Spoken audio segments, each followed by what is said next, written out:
which is why we hear all sides of the argument. We are the People's Channel.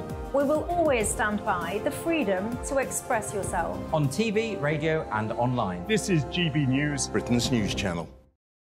I'm Michelle Dewberry, and I'm not here to tell you what to think.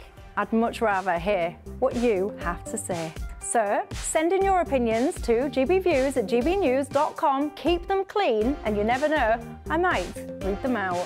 With my panel here on Jubes & Co, we debate, we get stuck into the issues of the day on a show where all views are welcome, especially yours.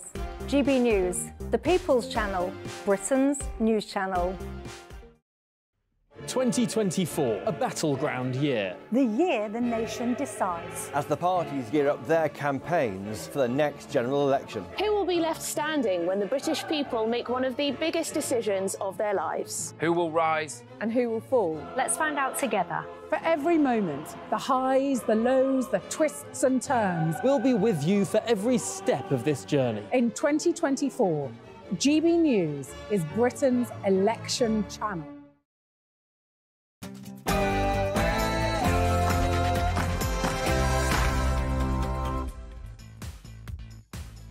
It's the Saturday Five. Imagine, if you will, a world where the Gallagher brothers have made up and Oasis are back together.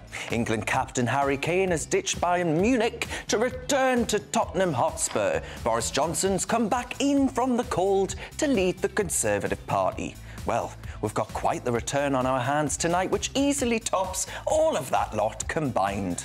Yes, the one and only Emily Carver is back on the Saturday Five. What an introduction! Thank you for having me. Along with Albion Kona Benleo and Benjamin Butterworth. Tonight on the show... Waspy women, what's the fuss? Jeremy Hunt says £100,000 isn't a lot to earn. Finally, Kemi Badenoch declares war on diversity, equity and inclusion. Leave the St George's flag alone. And we should be ashamed of treating Kate's health like a soap opera. It's 6 p.m. and this is the Saturday Five.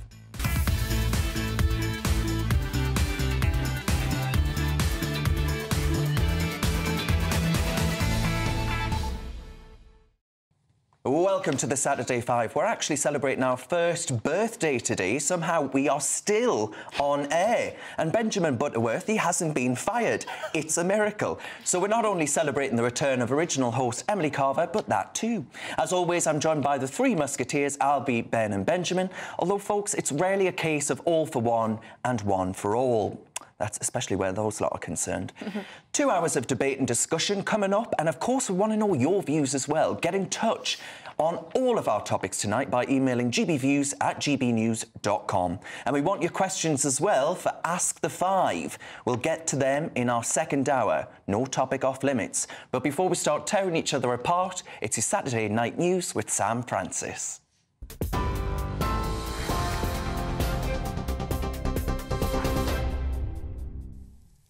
Darren, thanks very much. Good evening from the newsroom. 2 minutes past 6, and we start with news from Russia, where the president is continuing to link Ukraine to last night's attack at a concert venue in Moscow, which killed at least 143 people. Kyiv have described Russia's apparent attempt to blame Ukraine as absolutely untenable and absurd. Neither Vladimir Putin nor the FSB have so far presented any proof of a link with Ukraine.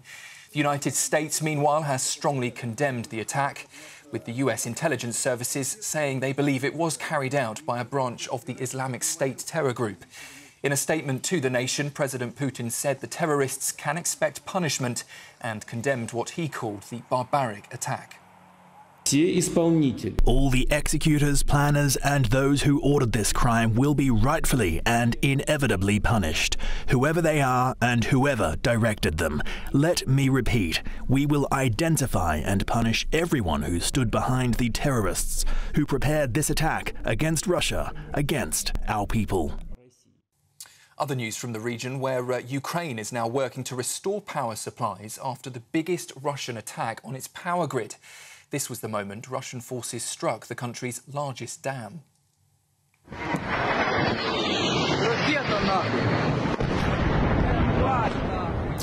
Well, that attack killed at least 5 people and put Europe's biggest nuclear station at risk. It comes as more than 30,000 people have now been killed in Ukraine since Russia's invasion. President Zelensky is calling for urgent international assistance, saying that Russian terrorism is only possible because Ukraine, he says, lacks modern air defence systems. Back here in the UK, Lord Cameron has now joined world leaders praising the Princess of Wales for what he's called her remarkable strength after she announced she was undergoing treatment for cancer. Cancer charities have also praised the Princess for speaking about her diagnosis, saying it will encourage others with concerns to visit their doctor. Kate says she and William have been doing everything possible to process and to manage the shock news privately for the sake of their young family. The King, who was himself diagnosed with cancer in February of this year, is said to be in the closest contact with his daughter-in-law. It has been an incredibly tough couple of months for our entire family. But I've had a fantastic medical team who have taken great care of me, for which I'm so grateful. In January, I underwent major abdominal surgery in London, and at the time, it was thought that my condition was non-cancerous. The surgery was successful. However, tests after the operation found cancer had been present. My medical team therefore advised that I should undergo a course of preventative chemotherapy, and I'm now in the early stages of that treatment. Well, public support has been pouring in from across the country, and we've been speaking to people on the streets of Birmingham who've sent their well wishes to the future Queen. It's got shocking, really. She's got young kids, she's got a family. I think that's probably the more upsetting thing about everything. The public eye and things doesn't really matter at the minute, does it? I think it was a brave decision, and I think that'll just awaken people's minds to how troublesome cancer is, and to be checked out themselves. Yeah, it's very shocking, really, and obviously, you know, it's 1 in 2 people are getting cancer now, so I think we all should be a little bit more respectful and just let her get on with it, and, you know, to recover with her family and just lay off her a little bit. You know, I think she had a lot of scrutiny over the last few weeks. In other news, we've learned today that knife crime campaigner Richard Taylor has died at the age of 75 after his long battle with cancer. His 10-year-old son, Damilola, was killed in 2000 in what became one of Britain's highest-profile crimes. Posting on social media, the Home Secretary, James Cleverly, praised Mr Taylor's determination in the face of what he called huge personal tragedy. The loss led Richard and his late wife, Gloria, to set up a trust aimed at supporting disadvantaged young people. He said his son's death was a result of enormous problems in society, but that he wanted his legacy to be one of hope. And some news in from Kent this evening. A boy aged just 12 has been arrested after a teenage girl was stabbed there in Sittingbourne. The incident happened shortly before 4 o'clock on Friday afternoon. We understand police are now asking anyone with information, including CCTV footage or video, to come forward. We will keep across that for you and bring you more on that as we get it. Britain is in the midst of the longest sustained rise in people missing work due to sickness since the 1990s. Research from the Resolution Foundation found that nearly 2.7 million people are too sick to work, with figures highest among the youngest and the oldest of workers. The increase comes despite the overall labour market returning to normal following the pandemic, but it means that Britain is the only G7 economy not to have returned to pre-COVID levels of employment. Those are the headlines. Plenty more still to come throughout the evening. In the meantime, you can sign up to GB News Alerts. Just scan the QR code there on your screen or go to gbnews.com/alerts. Now, though, it's back to the Saturday 5.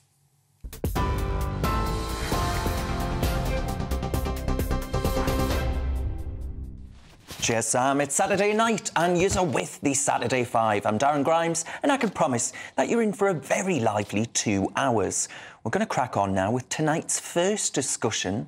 Which of you reprobates is going to start us off then? I'll kick off because I've just been down to Wembley Stadium gauging the public mood about Flaggate. It's been raging on, of course. Why on earth did Nike feel fit to change the St George's flag on the back of the England shirt to something akin to, well, make your own minds up during the course of this next hour? I went down to Wembley. This is what fans had to say earlier today. It's a bit, I think, yeah, just get over it. It's not that big a deal, but yeah, just more worried about the price of it. Guys, quick question. You can just say yes or no. Do you like the new England shirt? Yes. Do you like the new England shirt? Yes. Do you like the new England shirt? It's not too bad. You don't mind the St George's flag being messed around with? Doesn't bother me, mate, at all. That's one of my favourite kits. I remember Tony Adams and that.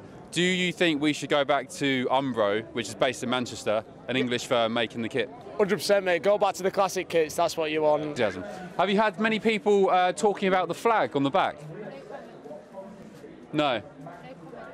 No comment. Oh, OK. No one's mentioned it. OK. All right, thank you. Have a good day. You know we spotted you because you got the England gear on. We just want to know what you think about the New England shirt. Oh, go on. I'm not. A bit indifferent, to be fair. It's just a shirt for me, to be honest. I think we should put a Palestine flag on the back instead in tribute to Palestine. Too political. I think that should be steered away from. Just leave it as it is. You know, new design, fine, but don't bring politics into football. Well, let me tell you something, Nike, Football Association. This is what a St George's flag looks like. No purple, no blue. Leave it the hell alone. Oh, Ben. Very good, very good. I mean, great clips you got just there. And I think, actually, the great British public were essentially displaying my opinion. I mean, I really couldn't care less about whether or not this flag has had a playful update or not. But, Ben Leo, I just wonder whether or not you are annoyed about these other playful updates of the Union Jack, which we're just going to have a look at. No, it's St George's flag. Well, this is... We're just going to have a look at some other flags, if we can get them up. This was the Great Britain, the Team GB kit in the 2012 Olympics. I'm really annoyed about that. How about that Union Jack, Boris Johnson, 2019 leadership election? What about the blue, the thin blue line? Yeah, but that's for the police. And what about the UKIP logo? Now, Ben Leo, can you honestly tell me that you were as annoyed about these playful updates of the Union flag let's do these compared to this playful update? Let's do these one by one. St George's Cross. First of all, before I answer that question, let me just pop this. Thank you. Thank you very much. Nice dress, nice dress. I know, it's like a nice little skirt for the Team GB one from the Olympics, people did kick off about that at the time. If you Google any news stories from the time, there's lots of furore about that. So, yes, people were annoyed about it at the time. I don't remember the Prime Minister and the Leader of the Opposition intervening. Yeah, but it's different. What, for the Team GB? Yes. There were comments at the time. Google it. Prime Minister. Yeah. As for the Conservative one, it's not... The thing is, this is the latest in a litany of examples where... Lee Anderson said it yesterday, where British and English culture, in this instance, is being eroded away. Do you know what the difference is? Do you know what the difference is, I think? Is that those flags are still recognisable. I think the St George's Cross on the back of the shirt is just not recognisable as the England flag. Not at all. And I think, actually, the Telegraph have put together a pretty interesting graphic to actually suggest why a lot of people have a few, shall we say, exceptions to it. We'll get that up. It is coming. It's like Christmas. There it is. And at the top there, it's talking about a bisexual flag. It does look a bit like that. And then there's a lesbian flag and a trans flag on the other one. And you just sort of think, at least the Team GB uniform was red, white and blue. What colour is that? The UKIP one was purple. Well, so that's... Yeah, exactly. It's still the same flag. That is not the same flag. You know, there are lots of examples of these flags being changed and people didn't care about it. I think, actually, your Vox Pops showed that those regular football fans aren't that bothered. We have got into a situation where every tiny change on a football shirt, that frankly the most outrageous thing about it isn't the multicoloured cross, it's the fact that it's 125 quid if you want to buy it. Said that. And you know what? You know, I can remember a time, maybe I'm getting old, but although I'm not 40, which Darren told the country I was last week, when, you know, Conservative leaders of all people would say that private companies should be able to make the decisions about what they sell and what customers wish to buy, and you don't need politicians intervening on whether the design of a football shirt is You know what, though? I think Emily Thornberry, who I think you're a fan of, you like a bit of Emily Thornberry, she was saying, what would the French say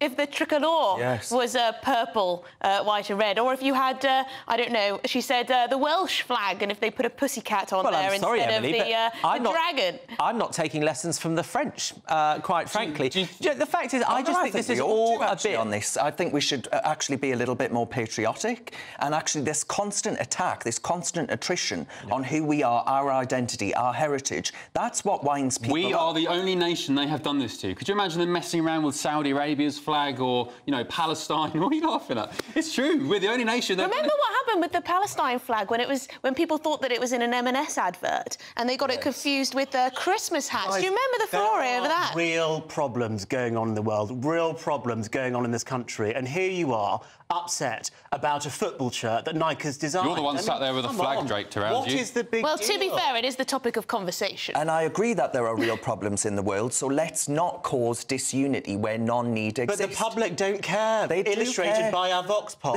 Brilliantly got by Ben Leo earlier on. Yes. I think only one person cared about it. I think there is a question that I'd raise here, which is that we live in an age of outrage, where outrage sells so many things. Well, TV programmes, YouTubes, you know, Darren Grimes' Twitter feed. All those things are fuelled by outrage. And so I think there's a very valid question of the motivation behind changing the design. You know, was it a case that they wanted all of us to talk about it, to promote the product, to talk about Nike? I think. Has it? So there is a question about, you know, if that's the case, then maybe these redesigns work. And actually, it's becoming a self-fulfilling prophecy when you're outraged about it. I just think England and the UK in particular gets treated like an absolute doormat. Not just from a football perspective, but football fans are, you know, British people, when it comes to migration, everything. We are treated like a doormat, accused of being racist, this, that and whatever else, when the truth is we're the most hospitable, welcoming... You've got a vivid imagination, Ben Leo. I'll take my St George's flag back, please, Albie. Yes, I appreciate it more than you do. OK, we're going to move on to the next topic. Who is going next? We're going to move on to the story that everybody has been talking about in the past couple of days, and that is, of course, Catherine, the Princess of Wales, who came public about the fact that she has had cancer. Now, there has been huge speculation around the world about her health, and I think there's a very real question that we should ask ourselves today, which was she forced or pressured to go public about her health care? The Archbishop of Canterbury has had some pretty negative words about what's been going on. He said that the internet has become obsessed with conspiracy, that we've become gossip mongers, and that actually this means we've lost our humanity. So, Emily, you obviously broadcast every day on here. How do you judge these kind of situations? Do we have a right to know about the Princess's private health? I think it's very difficult because, of course, there are huge numbers of people in this country who care very deeply about the royal family, and they feel they have a right to know how the health of the royal family is. Of course, Catherine, is going to be Queen of this country. So people do want to know what's wrong. But I think a lot of people have looked at their behaviour recently and sharing the Photoshop photo, making jokes, talking about all these conspiracies. And I think there are a lot of people who have actually apologised for their behaviour. And it's made me look at some of the things I've said, some of the conspiracies I've said, not on the television, but sort of talking to friends and family and all pontificating and guessing what could be going on within the royal family. And actually, I think it's right that people think this is a woman who has served this country for many years. She's clearly going through a personal struggle at the moment with her health. And I, for one, am very happy to leave her to recover and leave her in peace. Yeah, I mean, we last saw her in public officially on Christmas Day, and after she had the operation, the royal family did always say we would hear again from her at Easter. So, you know, this may well have been the intention all along, that this is the time when they made it. They broke up for Easter, the kids today, and so they've got 2 or 3 weeks to deal with it. But, Darren, you know, you're very familiar with the internet. The outrage was so enormous. Do you think that it went too far, that it is a lesson? Oh, absolutely, undoubtedly. I mean, there are 2 things I'd say to what you said. First of all, we don't know the extent to which the decision to announce this was brought about by the complete invasion of her privacy via hospital records, but where someone allegedly could have tampered and hacked in and tried to get a look at her medical records. So she might have felt obliged to come forward before the American press has a leak or something of that nature to them. And secondly, I'd say that actually I think those of us on my side of the argument who are pro-monarchy, I think the monarchy is undoubtedly a good thing. I think Princess Kate herself has been a phenomenal good to this country since she was brought into the fold. And I think outfits that I read, that I'm a fan of, I won't name names, but ought to actually do better. Because I think the detail that they were going through, poring over that photograph, what mother hasn't edited a photograph? Borderline insanity. Everyone edits a photograph of themselves in this day and age. Look, Look, I think that it is awfully sad that the Princess of Wales has cancer, but I'm very relieved that she is getting the treatment that she needs, and it looks like that it was caught early. But the Palace communications team cocked up so many times with this situation, and it's given truth to the phrase, it's more cock-up than conspiracy. And this whole episode proves that. You cannot sit here and tell me you feel that the Palace communications team, since the announcement of her abdominal surgery earlier on in the year, has conducted themselves in the correct and proper way. Yeah, but the way they handled the situation directly led to the conspiracies that have been going around on the internet that you're all condemning today. Two things can be true at once. You can say that the Kensington Palace PR team haven't played a blinder, to be, you know, very generous. Polite. And then you've got... for example, I've said it the last couple of days, I tweeted the Sun's story about Catherine coming out Windsor Farm Shop. The abuse I got, I have never seen in my life. And it actually made me think that a lot of these people are very, very unwell. Talking about body doubles, this elaborate plan from the royals to hide Kate. Some even saying that Kate had been killed and they were covering for murdering her. Just absolutely insanity. I think what we've seen is the first serious clash between the very tightly controlled narratives that royal palaces have and the vacuum of social media, where utterly ludicrous, offensive claims like that can take on a life of their own. And I actually have a lot of respect for the Princess of Wales, because despite that abuse, she still waited until the kids had broken up and they could care for them for a couple of weeks to protect them. You know, George is the eldest, he's only 10 years old. But do you think that's a sustainable strategy in this day and age? Because, you know, this must have been hell for her. I guess, I mean, it is one of the prices we pay for living in a free society, that people are free to say the most wild, disgusting, I was shocked at the volume crazy of it. things. I don't know what, apart from, you know, a change of tactic from the palace in terms of the way that they communicate with us, you can't stop people from speculating, you can't stop people from saying nasty things, unfortunately. And I don't think we should try to, necessarily, in terms of, you know, more regulation or making it a crime to say something. I was just completely shocked at the volume, and as Darren said as well, I'm not going to name names or Twitter handles, but some people I previously respected talking absolute codswallop online. And actually seeing that video yesterday at 6 p.m, as a parent, it really hit home for me, because sometimes I think it's easy to look at the royal family and royals and even celebrities as not human. They're just characters in this drama that plays out. And that video yesterday hit home that this is a mother who's going to have to tell her young children that she's got... I don't think it is at this stage, but potentially a fatal disease. How do you explain that to kids? And it just hit home that these people, despite all the privileges they have, they've got the same anxieties, the same troubles and the same hurdles as, you know, us normal people. Especially when you consider that the grandfather has the same disease as well, right? And William is now having to bear the brunt. Gosh. But he probably thought, look, now that my father is king, I can spend some time with my young family, and now, of course, he's having to take up the mantle. It's so important that the royals are actually open and honest about this sort of thing, because there are millions of people up and down the country who would have been impacted by cancer, and now we know that this also impacts the most important family in the country too, and they're human and have the same problems just like us. So good on them for coming out. And we wish them all well. Goes without saying, absolutely. Still to come tonight, is Kemi Badenoch right about diversity drives, and do the WASPy women deserve a payout? Well, I certainly think so. But next, Emily Carver asks if Jeremy Hunt is right to say £100,000 is not a huge salary. And Albie Amenkona has popped out of Waitrose to tell us the answer. You're with the Saturday 5 live on GB News.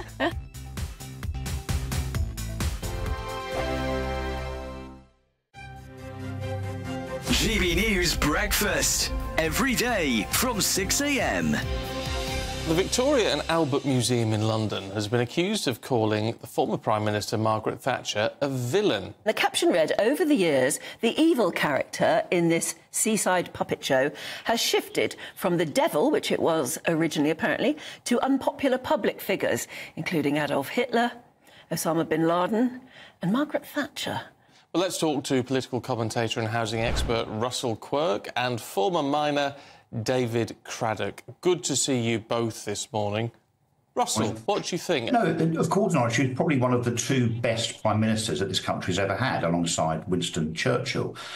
She was a woman of conviction, of proper ideology, and she literally pulled Britain up by its bootstraps. So, no, she's a hero. How do you balance that out against the idea that she did, as Russell said, pull Britain up by the bootstraps? We were the sick man of Europe. We were the sick man of Europe, as Russell says, but her methods were not the means of getting us out of trouble. All she did was turned finance towards the private pocket rather than to services. And as a result, Britain suffered in the long term. It's interesting that you bring that up, though, because a lot of people do look at the sort of perilous state our politics is in at the moment, and they quote people like Margaret Thatcher. They say, if only we had people who were a bit more like Margaret Thatcher, we wouldn't be in the trouble we're in now. It's just unfortunate she's not around now, because I think she put current politicians to shame, don't you? Yeah, but the reality with this, Russell, to do that, she was quite happy to break a lot of eggs. And she did that without a lot of remorse. Big news, big debates, big opinion. Patrick Christie's Tonight is the week's biggest show. Every weekday, 9 to 11 p.m, we've got the inside track on the day's top stories. There'll be sharp takes you won't get anywhere else. We will set the news agenda, not just follow it, and I want to bring you along for the ride. Whatever it is, we'll have our finger on the pulse. It's news, but it's this close to entertainment. Patrick Christie's Tonight, 9 to 11 p.m, only on GB News, the People's Channel, Britain's news channel. I'm Christopher Hope. And I'm Gloria Di Piero, bringing you PMQs Live here on GB News. Whenever Parliament is in session on a Wednesday at midday, we'll bring you live coverage of Prime Minister's questions. We'll be asking our viewers and listeners to submit the questions that they would like to put to the Prime Minister, and we'll put that to our panel of top politicians in our Westminster studio. That's PMQs Live here on GB News, Britain's election channel.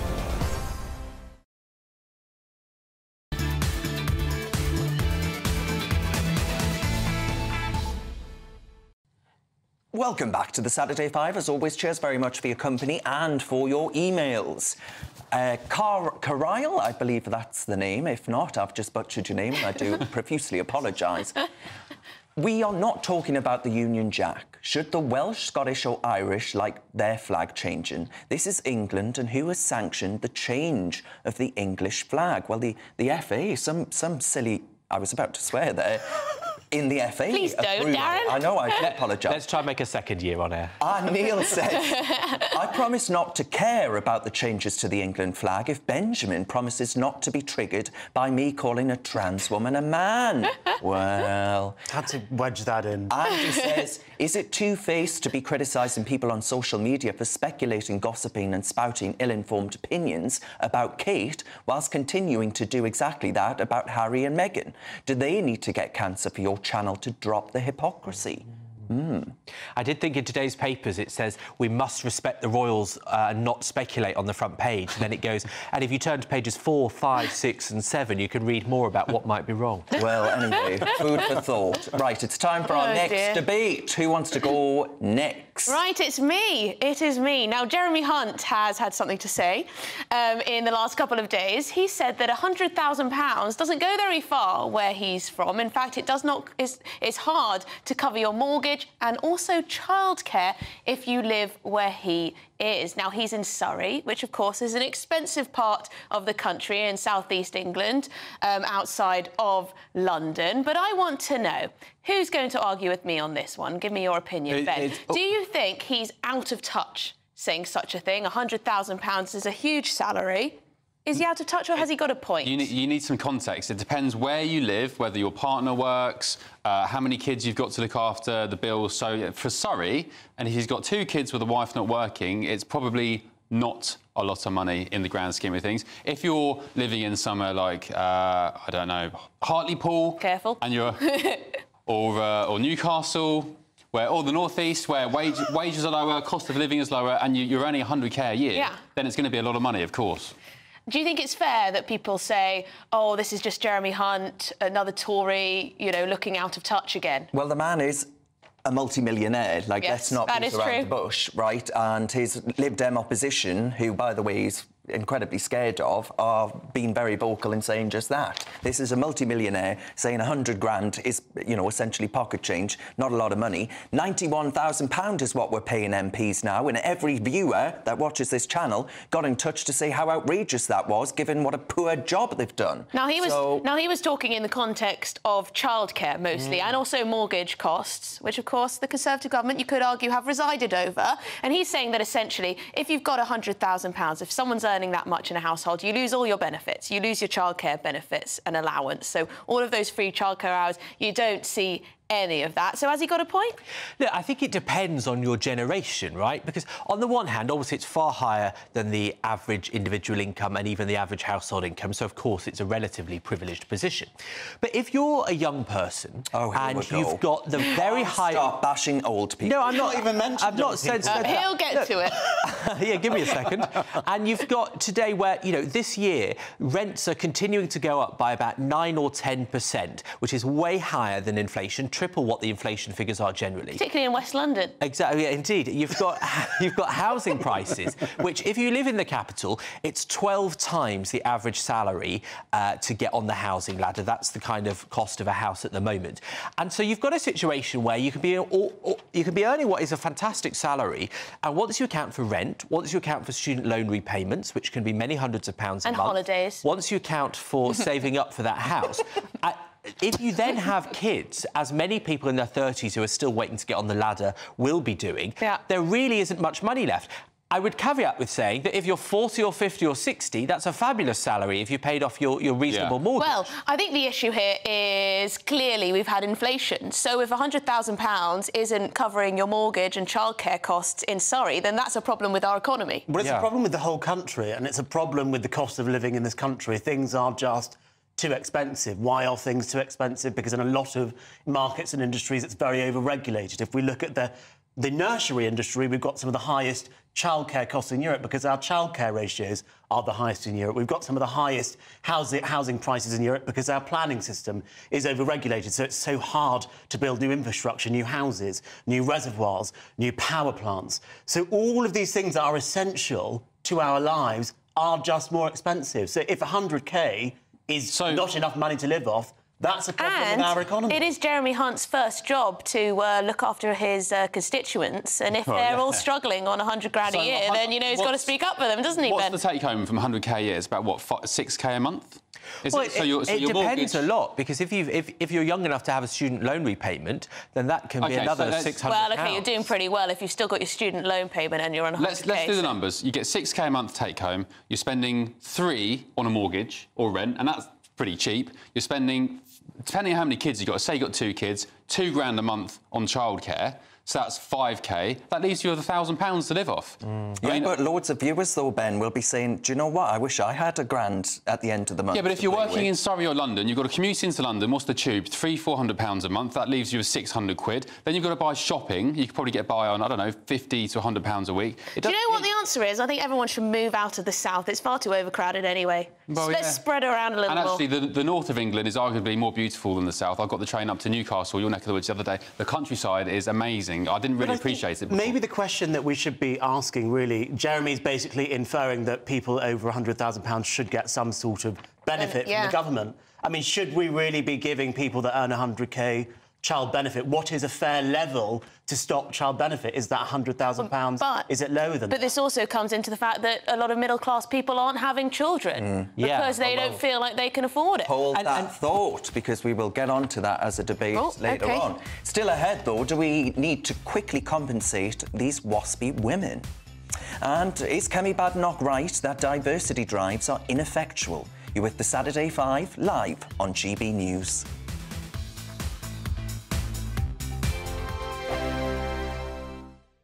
Hello, here's your latest weather update from the Met Office for GB News. We saw a very unsettled day on Saturday with lots of showers around, but things look quieter for Sunday, drier, brighter, with lighter winds too.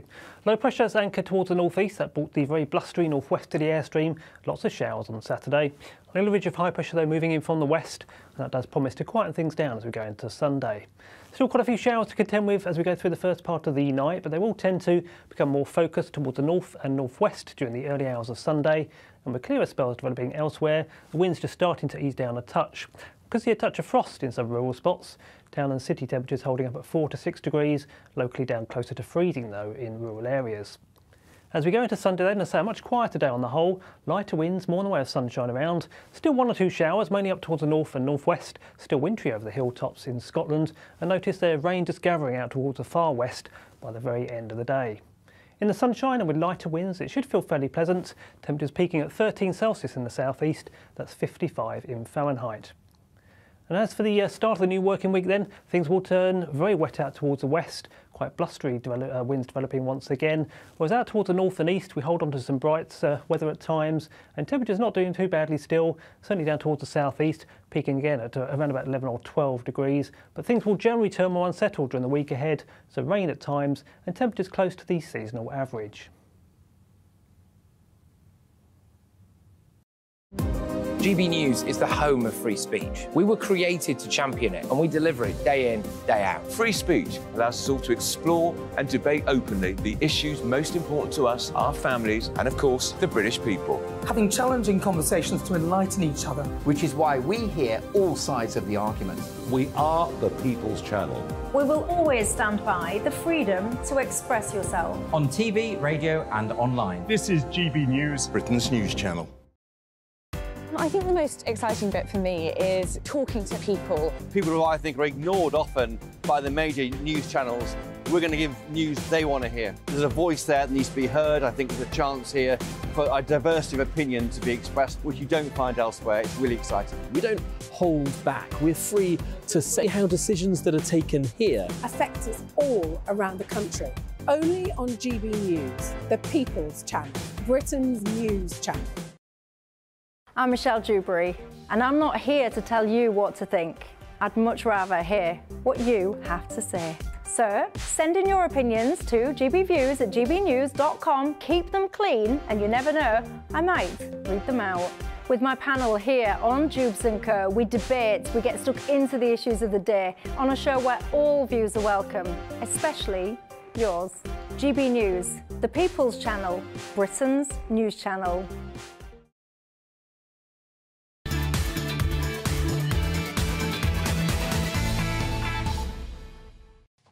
Welcome back to the Saturday 5. Your emails are still flying in. Thank you very much. Claire says 100k is nothing. He probably takes home 66 after tax, which is 33k per adult. For the crap they put up with, I would rather sell my body. A lot easier, a lot easier and less complaints. Well, Claire, Good must have grief. quite the How did that get into the auto cue? Have I just advertised OnlyFans? Freddie's written in, and Freddie says, hi everyone, great show as usual. Thank you, Freddie, your $5 in the post. Good to see Emily back on the show. Nice shirt tonight. Benjamin, well done.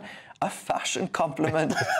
I saw in the inbox someone said he looked like a farmer, but anyway. OK, well... yeah. That was catty, that was catty. Anywho, I'm going to kick us off in this next section by talking about diversity, equity and inclusion. These initiatives, right, they're a wasteful racket, it's been found, costing taxpayers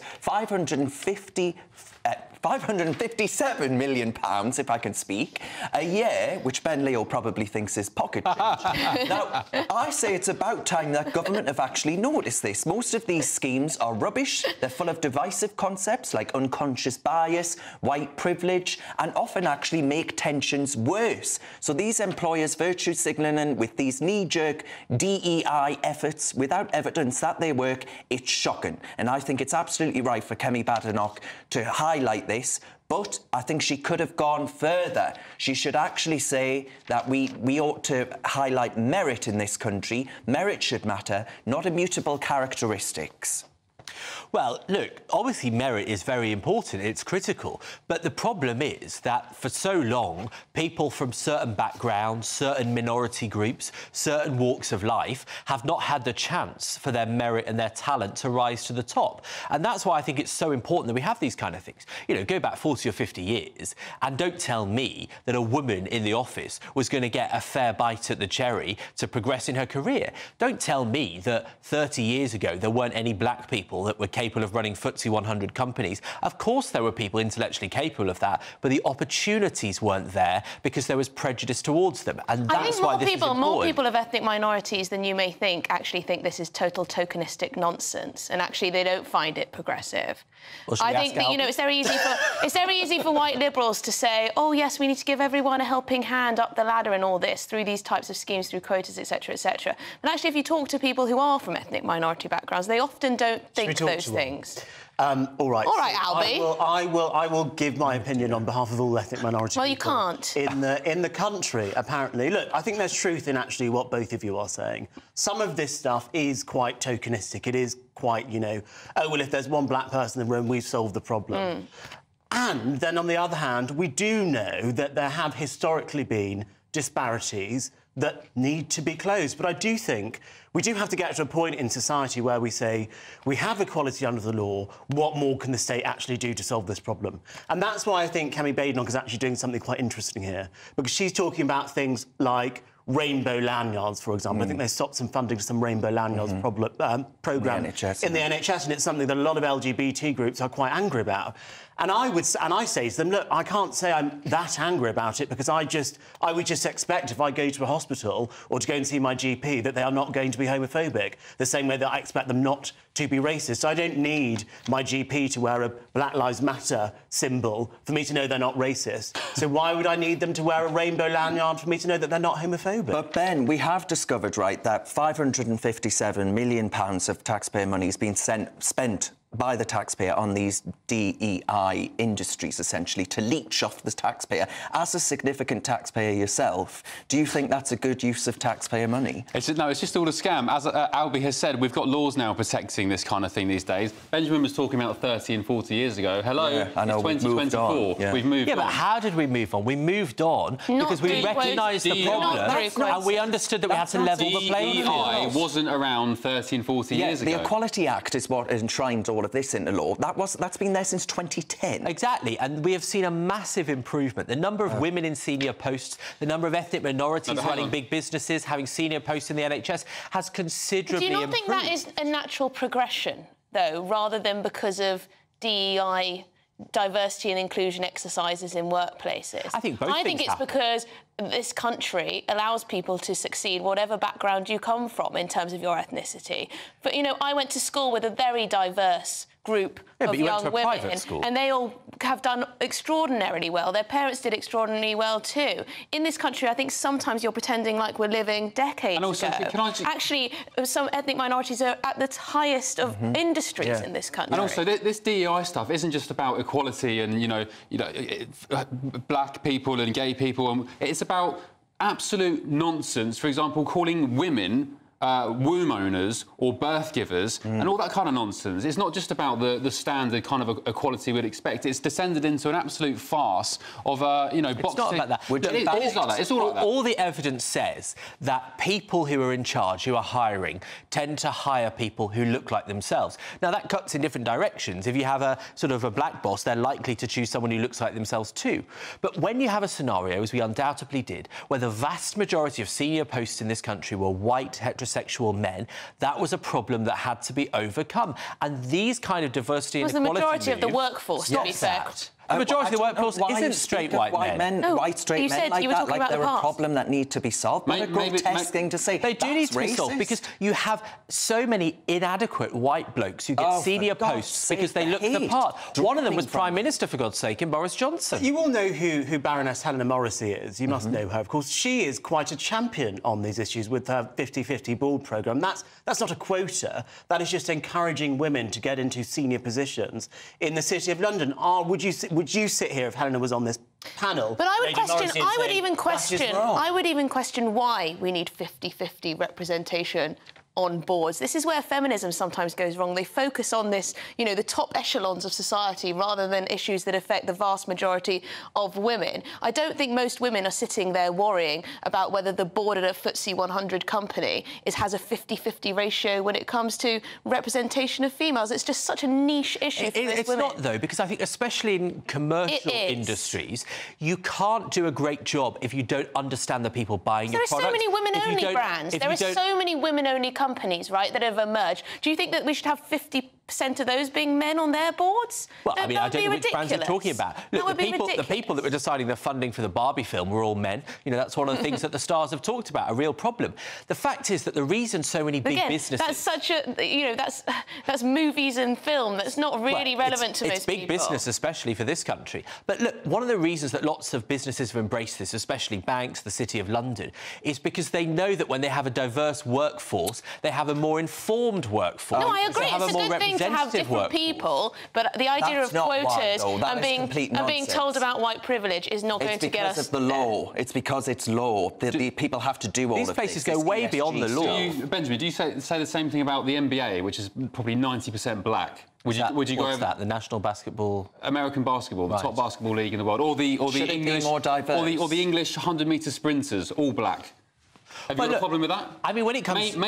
crazy idea. So quick, yes. Well, hang on, when it comes to sport, crazy it's slightly some different. people are just good for the job and good in their field. Doesn't have to be 50-50 or and yet you're still on the panel. Yeah. Well, I think that was a bit of a non-answer, but never mind. Still ahead, we would love your questions for Ask the Five. Maybe you can ask Benjamin that question again. gbviews@gbnews.com, and Emily Carver and Albiam and Corner will go head-to-head in the Saturday scrap on whether immigration is the solution to low birth rates. Next up, though, we'll be asking if it's time the waspy women got the payout they say they're entitled to. Someone else disagrees. You're with the Saturday Five live on GB News. Dubes & Co. Weekdays from 6 p.m. Get this right, we all know by now, don't we, that so many NHS workers are abused by people that they're trying to help. We'll all agree that that is pretty damn disgraceful, but what do we do about it? Because now some London hospitals are looking at whether or not they should be able to ban people that do this for a year from those hospital facilities. Is that the way forward? Daniel, do you like this? No abuse, no excuse, that is the campaign? There's no other choice for most people. It's either the NHS or nothing.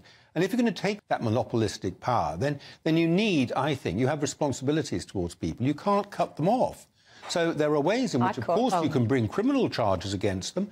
If they commit a criminal offence, that's fine. They might even be locked up in jail. But what you can't do is cut off health services because you're the only supplier. Well, yes, I think you can cut it off, and you should cut it off.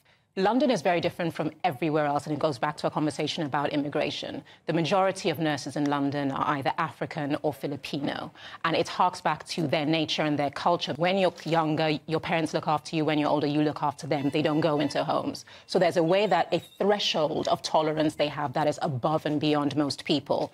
So, because I found like when I was younger, most of the nurses were white. Now they work in hospitals in Ascot and Somerset. London is the war zone.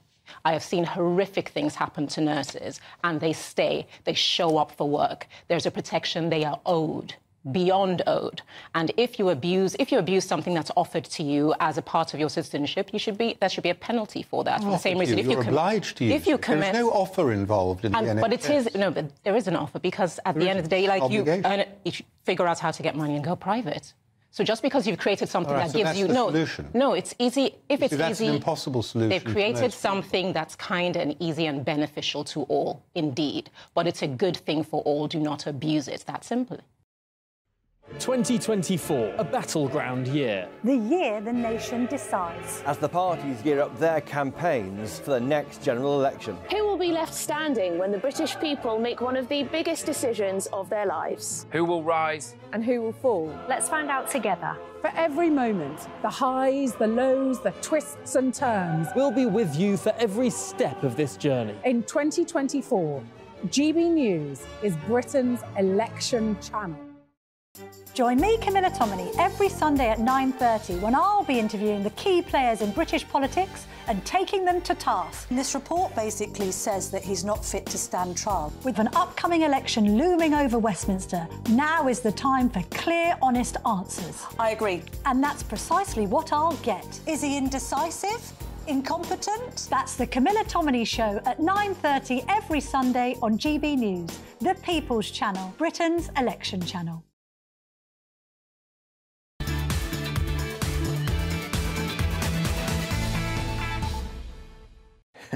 Welcome back to the Saturday Five. Now, the Jeremy Hunt thinks 100,000 quid is nothing to write home about story. Well, that's got you all maybe not writing home, but writing in. Robin says, if Jeremy Hunt thinks £100,000 a year isn't a lot to live on, then why is it he never upped the tax allowance in the last budget to give all the people at the bottom of the income bracket a chance to have a little bit more money in their pocket? That's a very good point. It is him who is in charge of tax policy. He's saving it for autumn. I thought you were going to say he's saving up. Numbers have never been our strong point, and Simon says, tell your panel to sort their maths out. £100,000 a year is not 6k a month, it's nearer 8k. Is that right? No. No way. Well, Simon... But it is before taxes and national insurance. Yeah. After tax, it's around 6k. All right, Right, well, let's put it into the income tax calculator, guys. Let's move on. We need to get Carol Vorderman in, although politically, I doubt she's going to do that anytime soon. We're besties, actually, yeah. Oh, are you? No. Right, anyway, who's going to finish?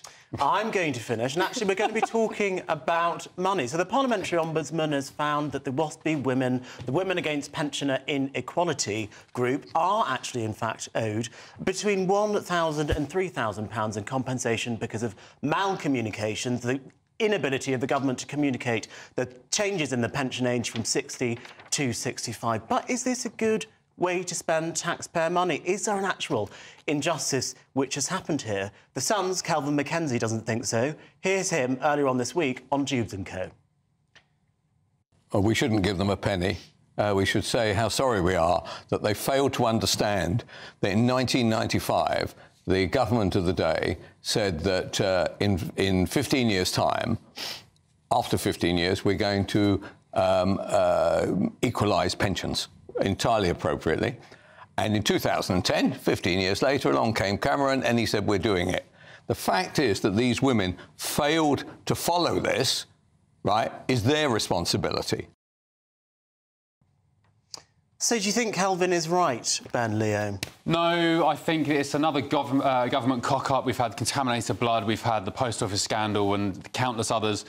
When this happens, the government needs to just own up to it and sort these women out. They want up to 10k each. I think the government is suggesting something like maybe 2k. Yeah, it's 2,950. Yeah, if they're lucky, which, you know, these women got to retirement age, were getting ready to get their gardening gloves out and get busy in the garden, and then they're told they have to work for another 5-6 years. It's outrageous. So give them the money they want, because you're spending £1 million on Muslim war memorials, you're spending £37 billion on test and trace apps that don't work. The amount of all the testing. The amount of government waste. First of all, you need to address... Ben Leo, this would cost, if they got £10,000 each, would cost £36 billion. Fine, you've cocked up. The government's cocked up. Pay £36 billion. Pay the contaminated blood victims, pay the post office victims, pay every other victim of government cock-up and take responsibility for it. Do you know what? I don't like it when young people sit here and say, oh, I would have known that the pension age was changing. Oh, I would have known. I would have listened to the government. I would have seen on, you know, whatever the letter that came through with me once at all. There are women saying that they did not know that this change was coming into action at this time. You may not think they deserve compensation for that, but don't treat them as if they're too stupid to have known. These women aren't stupid. I think all the women who did pay attention will probably be more annoyed than you. All the ones that did finance that did account for it in their financial planning into retirement, they'll be asking why the other women didn't, the ones that are complaining. And look, you know, I'm sorry, but we're all quite young.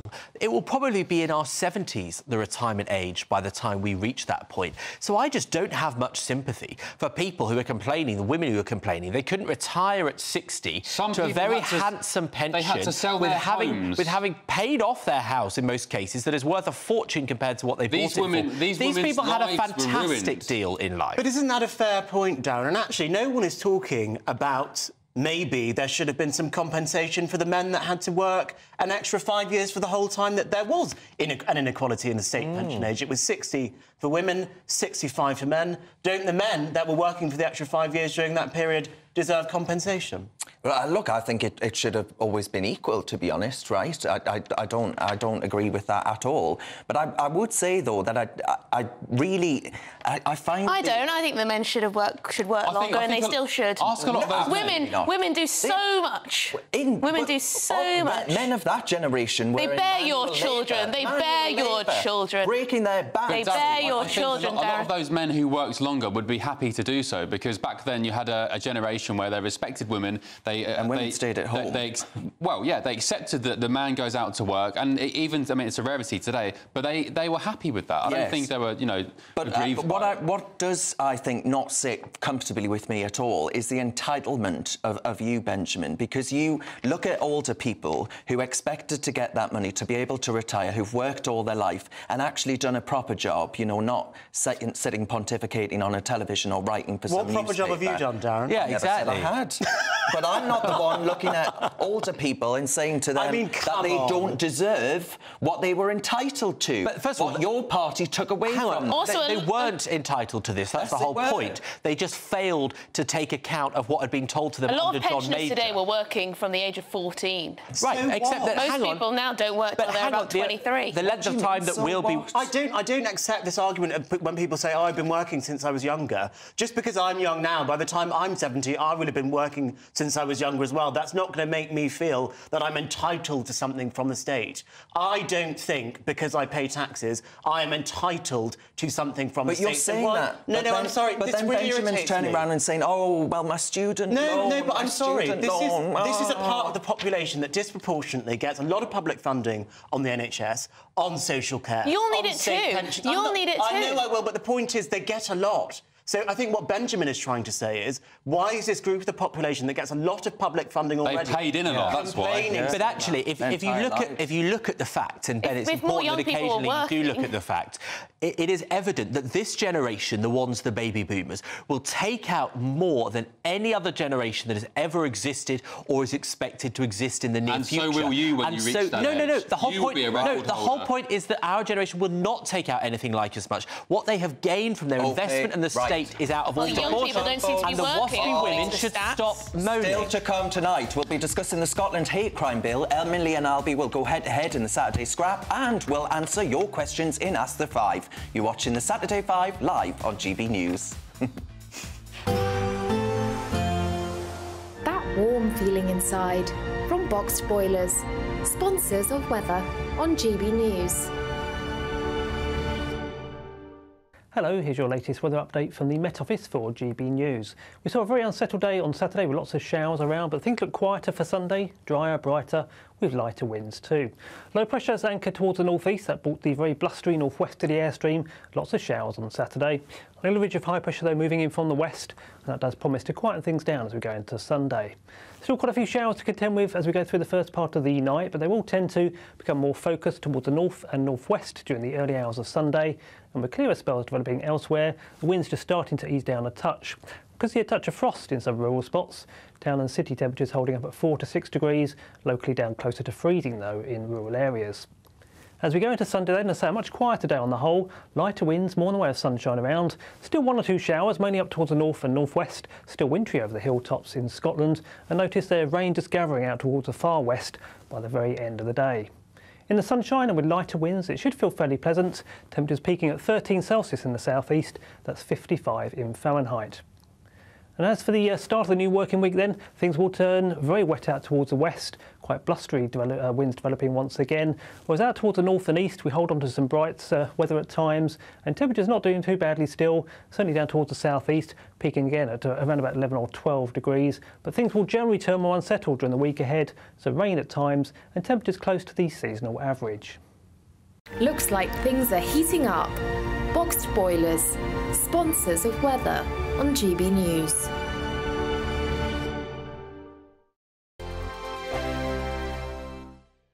This still time to win our giveaway packed with seasonal essentials. First, there's an incredible £12,345 in tax-free cash to be won. Cash to make your bank account bloom. Plus a spring shopping spree with £500 in shopping vouchers to spend in the store of your choice. And finally, a garden gadget package including a handheld games console, a portable smart speaker and a pizza oven. For another chance to win the vouchers, the treats and £12,345 in tax-free cash, text GBWIN to 84902. Text costs £2 plus one standard network rate message, or post your name and number to GB03 PO Box 8690 Derby DE1 9TT. UK only. Entrance must be 18 or over. Lines close at 5 p.m. on Friday the 29th of March. Full terms and privacy notice at gbnews.com/win. Please check the closing time if watching or listening on demand. Good luck.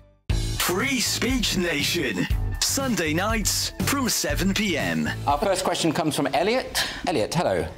Is Canada now an authoritarian state? Elliot, I think it's been an authoritarian state for a while. I mean, under Trudeau.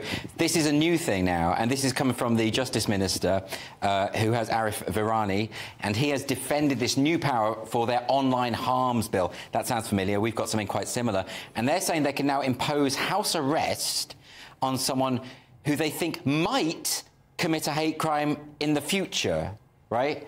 That's scary stuff, isn't it? There's obviously a very dark side to this, because you can't, or in my opinion, you shouldn't be able to imprison somebody before they've done anything. Right. Well, it is Canada, and I know you in this country kind of respect Canada as a country. America didn't even know it was a country until recently, and I think that's what they're trying to do. They're trying to show themselves to be different than America. I think America has a responsibility to invade. You know what? I do. You know, you're kidding, but it may come down to this, or this may just be a yeah, maybe. Well, I just think it's ridiculous that the idea of arresting someone... I mean, our government's bad enough, and the Scottish government's out of control, the Irish government's out of control. They're all talking about... I mean, the Irish government's got a new hate crimes bill where they're talking about they can seize your phone if they suspect you might have some material that could potentially stir up hatred. I mean, for God's sake, what does that mean? Your phone's full of that kind of thing. Well, the government knows that. Yeah. But you're right. But it has to do with the bigger picture, which is Canada has sucked itself in on the big team world. Sorry, I'm going to say it. It's big team world. And what they're doing, this is not even a free speech issue. This is just about silencing dissent against the Canadian government. It has nothing to do with openness and talk, whatever. It's like saying, we don't want these people to spread their opinions. Dangerous opinions. That's what speech codes and hate speech laws always do.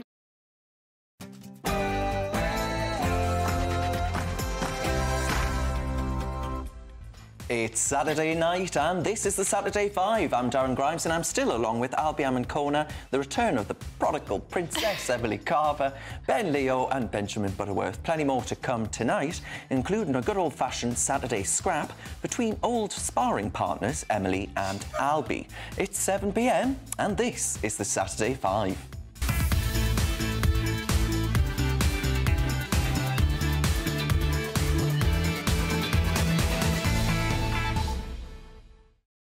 Still to come tonight, we're going to tackle 5 quick-hit topics in Bunch of 5 and discuss the potential impact of the Scotland hate crime bill, which comes into force on April 1st. You couldn't make that up.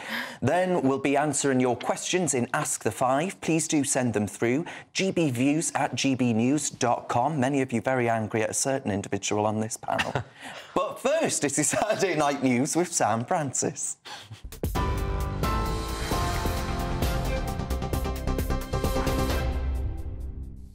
Darren, thanks very much. Good evening from the newsroom. I'm Sam Francis. The headlines at 7 o'clock. The Russian president is continuing to link Ukraine to last night's attack at a concert venue in Moscow, which we understand killed at least 143 people. Kyiv have described Russia's apparent attempt to blame Ukraine as absolutely untenable and absurd. Neither Vladimir Putin nor the FSB have so far presented any proof of that link with Ukraine. Meanwhile, the United States has strongly condemned the attack, with the US intelligence services saying they believe it was carried out by a branch of the Islamic State terror group.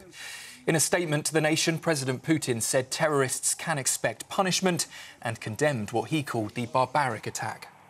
All the executors, planners, and those who ordered this crime will be rightfully and inevitably punished, whoever they are and whoever directed them. Let me repeat, we will identify and punish everyone who stood behind the terrorists who prepared this attack against Russia, against our people. Meanwhile, Ukraine is working to restore power supplies across the country after the biggest Russian attack on its power grid. This, for those watching on TV, was the moment that Russian forces struck the country's largest dam.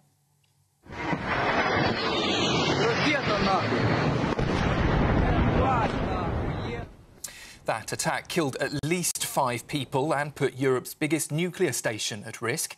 It comes as more than 30,000 civilians have now been killed in Ukraine since Russia's invasion.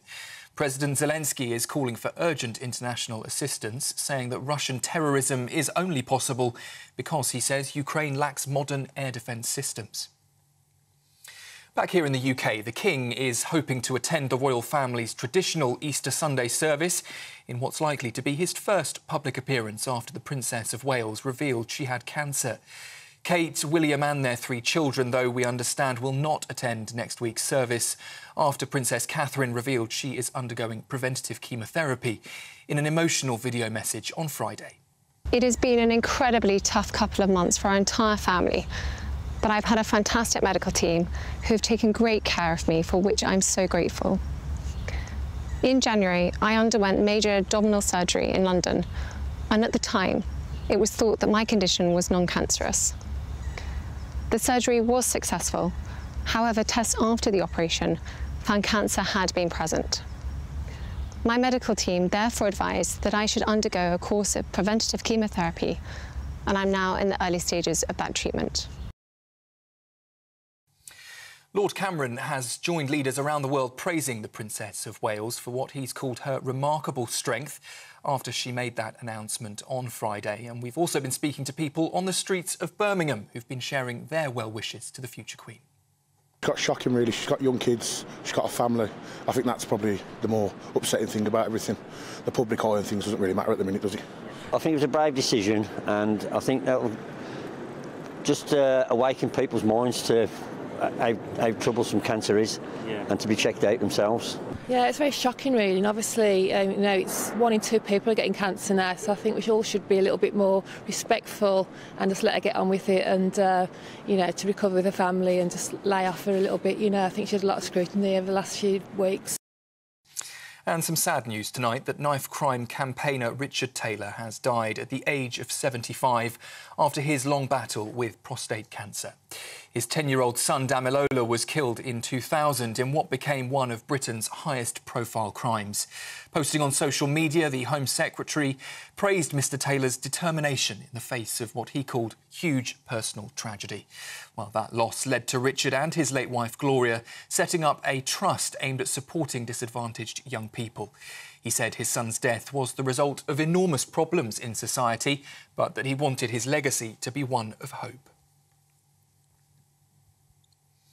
And as we mentioned in the last hour, a boy aged 12 has been arrested after a teenage girl was stabbed in Kent. That incident happened, we understand, shortly before 4 o'clock yesterday afternoon. Police are now urging anyone with information, including CCTV footage or video, to come forward. And in Cheltenham, police are urgently searching for 3 missing siblings who are subject to a court order that prevents them from being in the care of their parents. 3-year-old Paulie, 5-year-old Jolene and 8-year-old Betsy were last seen with their mother on Friday, but their whereabouts is now unknown. The Gloucestershire Force say they are concerned for the children's welfare and they're asking anyone with information to contact them immediately. And finally, more than 80 pubs, clubs and sports centres across the country will receive a funding boost to help keep their doors open. It's part of the government's Levelling Up programme, which aims to create jobs and support communities. Among the local businesses benefiting from £33 million of investment will be a pub, much-loved music venue in Newport and the Shrewsbury Arms in Kingstone, which will get help replacing its roof. And, of course, the curtains will rise again at the Edinburgh Film House 2 years after it was forced to close following a campaign backed by actors Ewan Bremner and Brian Cox. The independent cinema will get a funding boost worth around £1.5 million. Those are the headlines. For more, you can sign up to GB News Alerts by scanning the code on your screen or go to gbnews.com/alerts.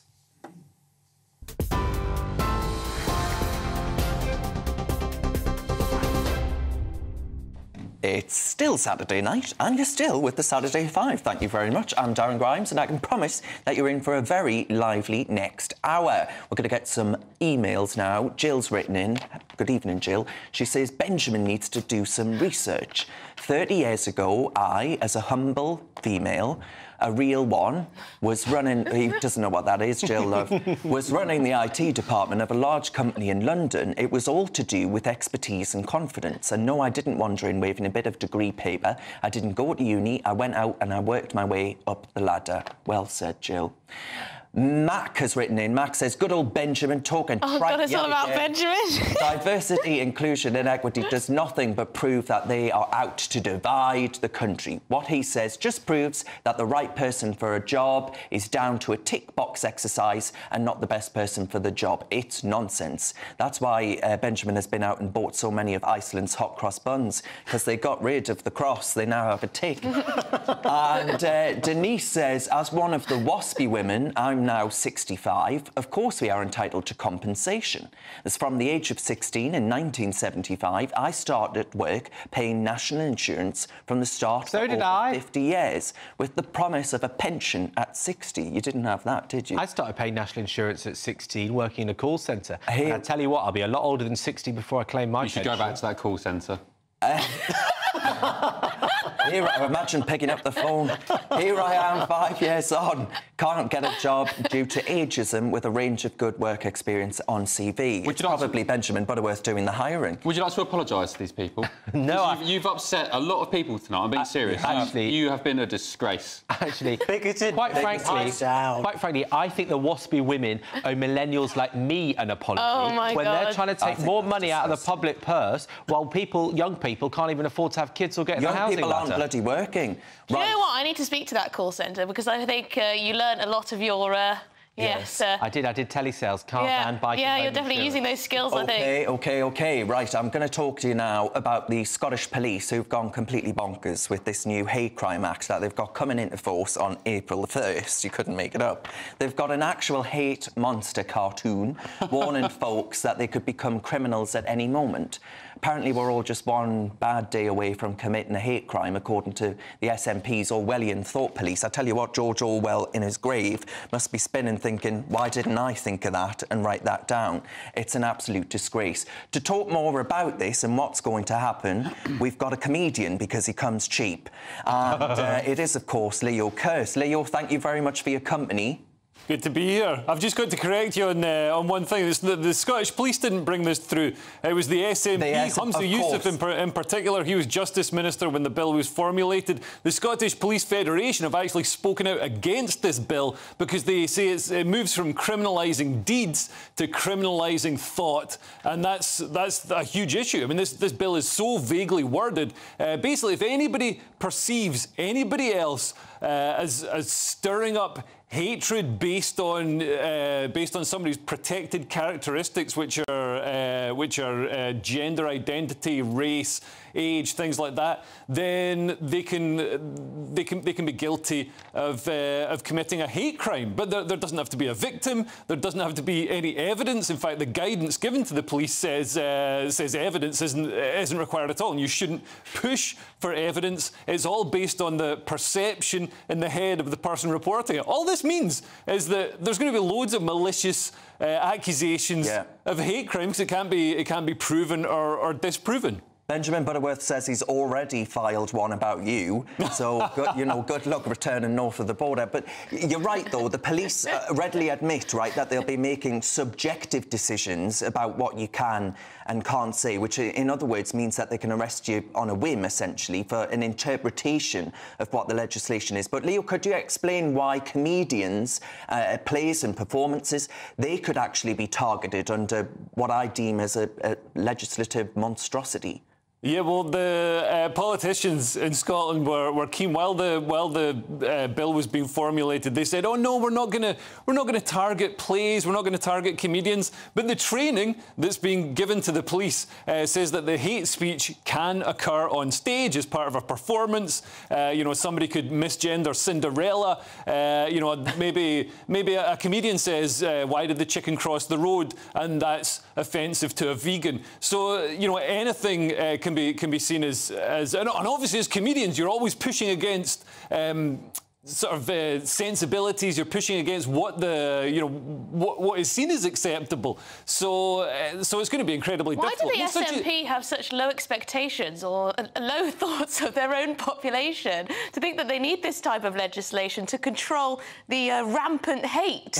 Yeah, exactly. There's this idea in the SNP that Scotland's this land of bigots, just chomping at the bit to commit hate crimes and be racist and all the rest. And that's an absolute nonsense.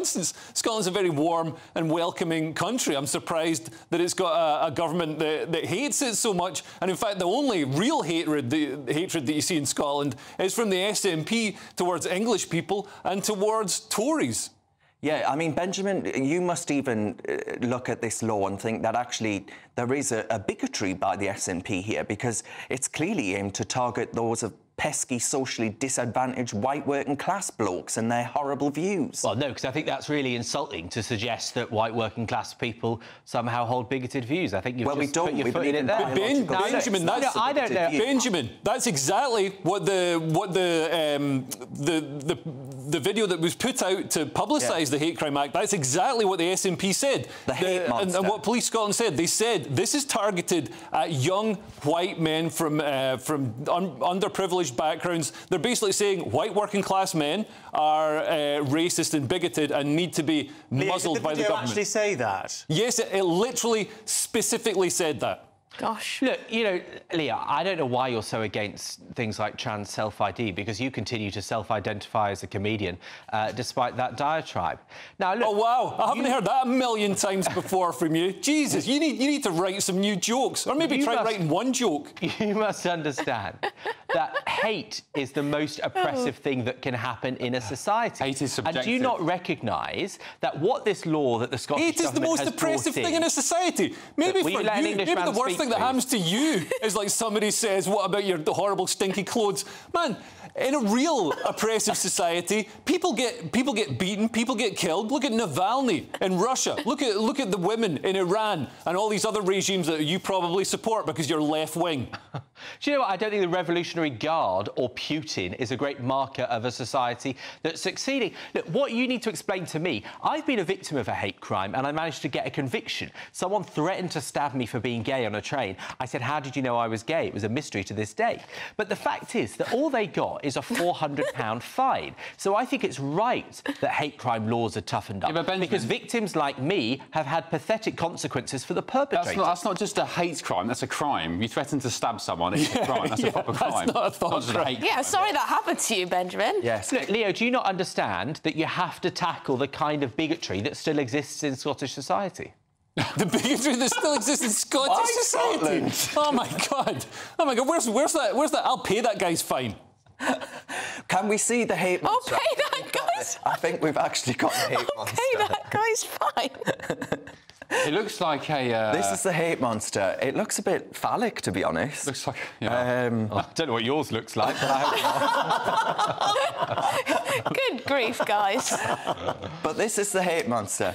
So what has that got to do with white working class men? Just out of interest? No, that wasn't the actual video. That was just the hate monster itself. But the video, Leo, did they end up taking the video down? They did end up taking the video down because people thought it was a bit silly to be advertising something for adults using using something that looks like it's for children, and they've drastically misjudged the public mood. I think we're seeing left-wing governments around the world starting to crumble as it's revealed that they're so out of touch with what the people actually want. Varadkar just had to resign in Ireland after a right-wing disastrous referendum. I think Humza's we'll have to end it there, but I think I think this act really is terrifying for free speech and for democracy itself, frankly. But Leo, what have you got coming up on your show? So at 8 p.m. tonight, tune in for the Saturday Night Showdown. I've got Why Putin is Woke. I've got the craziest story I've ever seen. It's a grown man terrifying children in a women's changing room, and a woman took a photo of him and complained to the staff at the front desk in the gym, and she had her membership banned. Yeah, but Leo, their share price has tanked. They've lost about 600 million, haven't they? Yep, that's absolutely right. Good. It's another go woke, go broke. Absolutely. All right, we look forward to that. Leo Kearse, thank you very much as ever. Still to come tonight, we'll take your questions in Ask the Five. And our 5 quick hit topics include the seemingly unstoppable rise of AI. Albie's going to lose his job. But next, they used to go head-to-head on this show on a weekly basis, and we're going to turn back the clock. We're bringing it back. It's Emily versus Albie in our Saturday scrap. Who would want to miss that one? You're with the Saturday 5 live on GB News.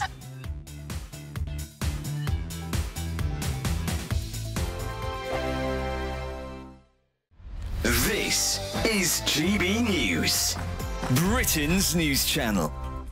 Is the brand of toothpaste super important here, or is it more about the toothbrush? Because I was told a long time ago by my dentist, electric toothbrush, Pip, that is the way to go.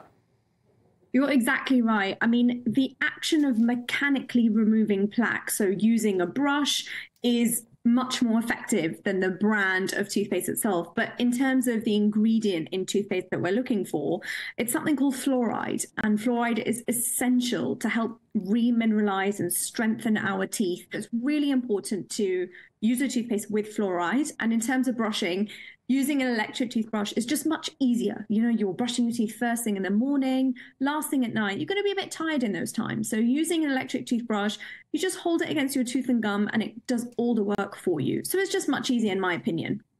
But you have to use your electric toothbrush properly.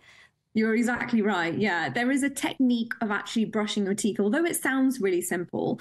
With an electric toothbrush, you have to hold it against the tooth and the gum.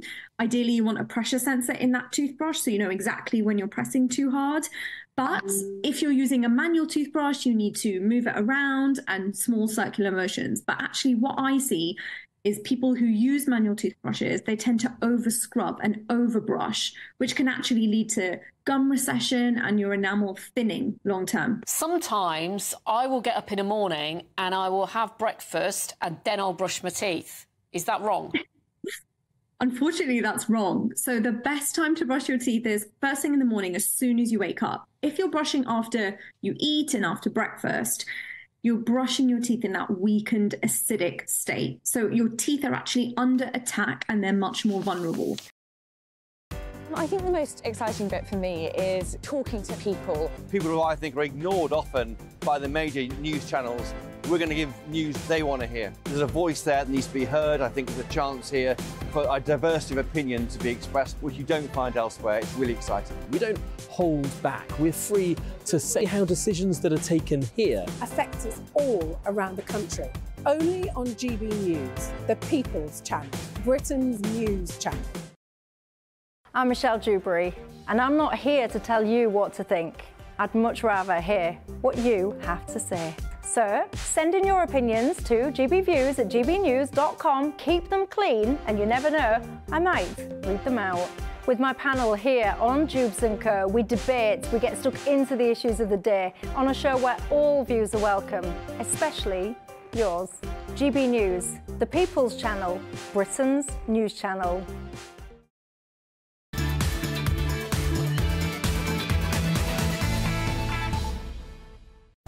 Welcome back to the Saturday 5. As always, cheers very much for all your emails about tonight's topics. It's burning in my hand with rage. Everyone is absolutely hating on Benjamin, or are they? Brendan's written in, and Brendan says, Benjamin, good on you, young man. Sticking in there, being picked on by the panel on your right. Is that literally all? No, but... I agree with everything you say, so keep it up. I did write that email myself. Then Judith says... And Judith, I'm sending you £5 in the post. I am disgusted by the discussion going on about the 50s women and have turned it off. They don't get it that we were not notified. I did. One of your younger panel members says we shouldn't get anything. He went on about having to work till he's maybe 70. He already knows that. We didn't know that. And Ian Duncan-Smith told the DWP and pensions ministers not to tell us. But Beverly said... I definitely knew in 1995 I wouldn't get my pension at 60. I was able to prepare. How was this fact missed by a lot of women? A few views there. I'm sorry she switched off, though. I hope she comes back. I hope she's come back. Maybe she was just joking. Yes. Now it's time for tonight's main event. We've got her in the studio. No, I joke. If you think they could get a bit testy when Rishi and Keir go head-to-head at PMQs, well, you ain't seen nothing yet. We want to discuss new research which suggests falling birth rates in the United Kingdom will leave the country reliant on immigration for the next 80 years. Who better to tackle that than Albie the Cobra Amancona, and he's going to take on the steak knife Emily Carver. Seconds out, it's round one, ding ding. Well, look, I am a realist. Look, I'm not going to tell you what you want to hear. I'm going to tell you what you need to hear, Emily Carver. We can't take the world. We've got to take the world as it is, not how we would like to see it. And the simple fact of the matter is, British people aren't having enough children to sustain the population. This comes after a groundbreaking report from the medical journal The Lancet earlier on this week that said that falling birth rates will mean that the United Kingdom has to rely on migration until at least the year 2100. Now, that is simply the only way that we can sustain our economy unless we increase our birth rates. Otherwise, we'll end up like Japan with a shrinking population, an ageing population, and that, Emily, is economic disaster. Well, firstly, since when do we take one report as gospel? Many things can change in the time between now and 2100, I would hope. I think you would agree with that. Second, what's happened to one of the main duties of the government? If people aren't having children in this country, they need to ask the question why, rather than relying on immigration, which is already at a record high. If immigration was the answer, then we'd all be sitting pretty, because we've had millions and millions of millions added to our population, and we still have these issues. So clearly it is not the silver bullet that we need. And I've heard you many a times, Albie, talk about how it's important for the government to have pro-natalist policies, which means policies that encourage people to have children and make it easier to have children. So why not focus on that rather than always pulling the lever of immigration? But what I'm saying is that we need both. We can't expect a pro-natal policy to come out next year and then all of a sudden people our age are going to start having children. This is going to be something which takes time. But hang on, one of the main reasons... No, Albie, one of the main reasons... we're going to need immigration to plug the gaps because we're not having enough children ourselves. But one of the main reasons why people aren't having children, if you actually ask women and men alike why they're not having children, is because of the cost of housing. And it is absolutely undeniable that immigration has added pressure on housing costs. Well, I would say to you, yes, let's build housing, but that's not going to happen overnight either. And I think the government should focus, first and foremost, on British people and trying to solve their problems rather than just constantly rely on immigration. But immigration is solving British people's problems. This is the point that I'm making, because if we did not have immigration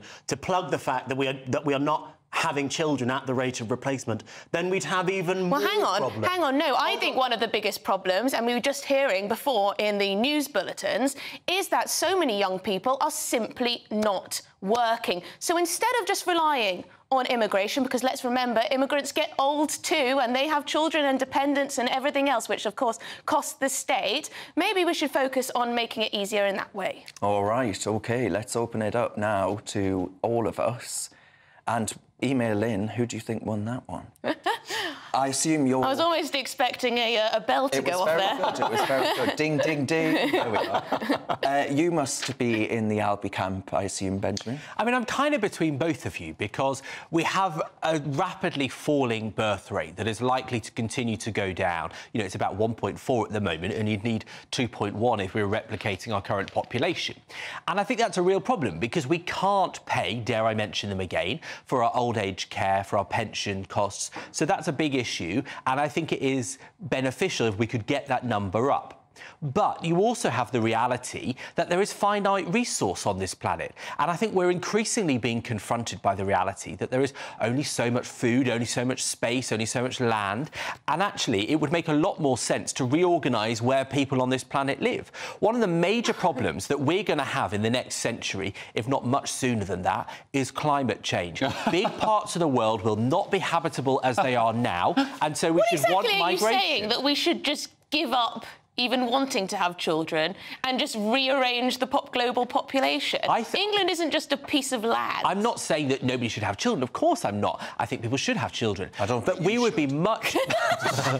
I think we would be much better off as a planet. It would be more sustainable, more logical if we could move people around and stop being obsessed with borders. I'm sorry, it's basic... Seriously? Are you actually... Yes. Benjamin, you don't actually believe that. You do not believe that. You don't believe in the nation state. You want open borders? Do you think this country would be this country if we had open borders? It's not open borders because you want to know who is coming in and out. But the fact is that there are parts of this world, where people live right now that are going to be too hot. They're not going to be habitable. They're not going to have the resource to develop enough crops. Well, we already know that. You know, take the place where you want to live, Dubai.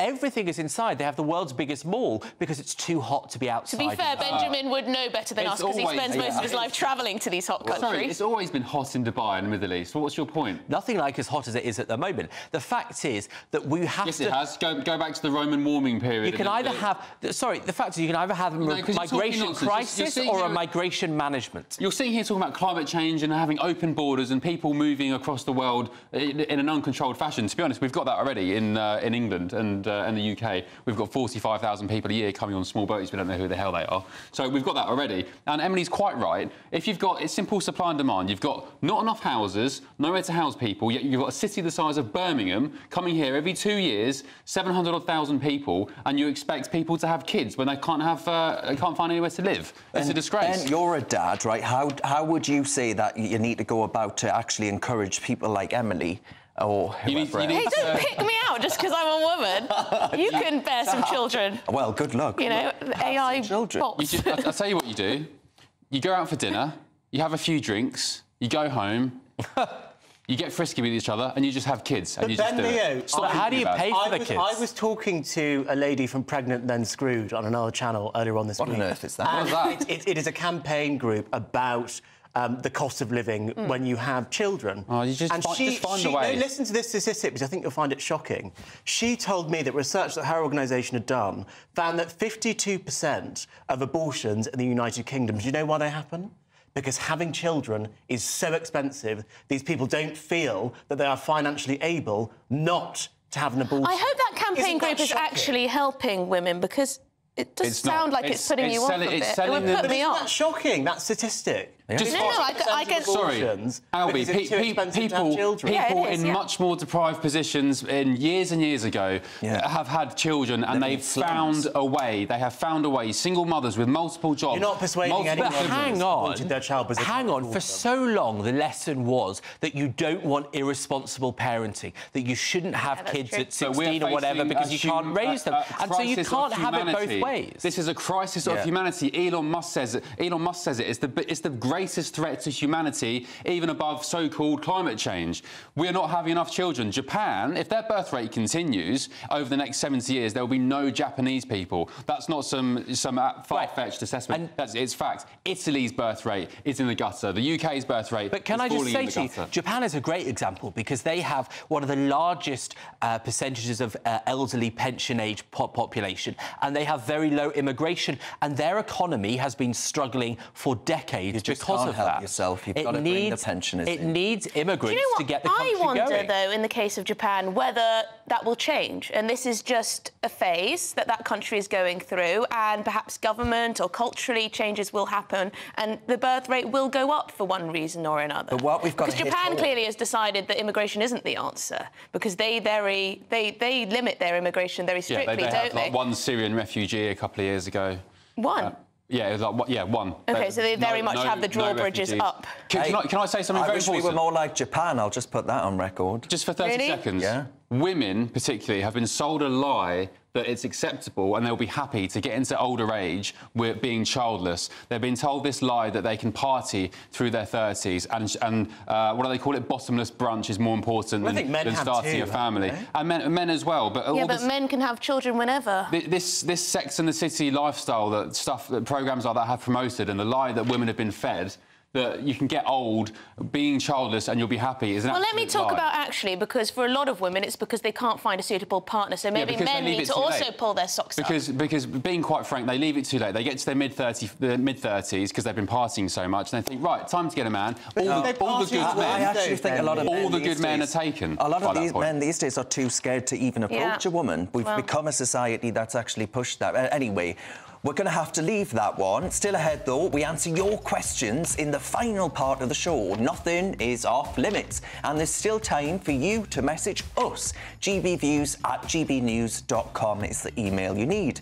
But next in Bunch of Five, are reform on the rise? Is the rise of AI going to leave us all unemployed? And Benjamin wants to know why divorce rings are becoming a thing. It's all right, you'll never need one. You're with the Saturday Five live on GB News.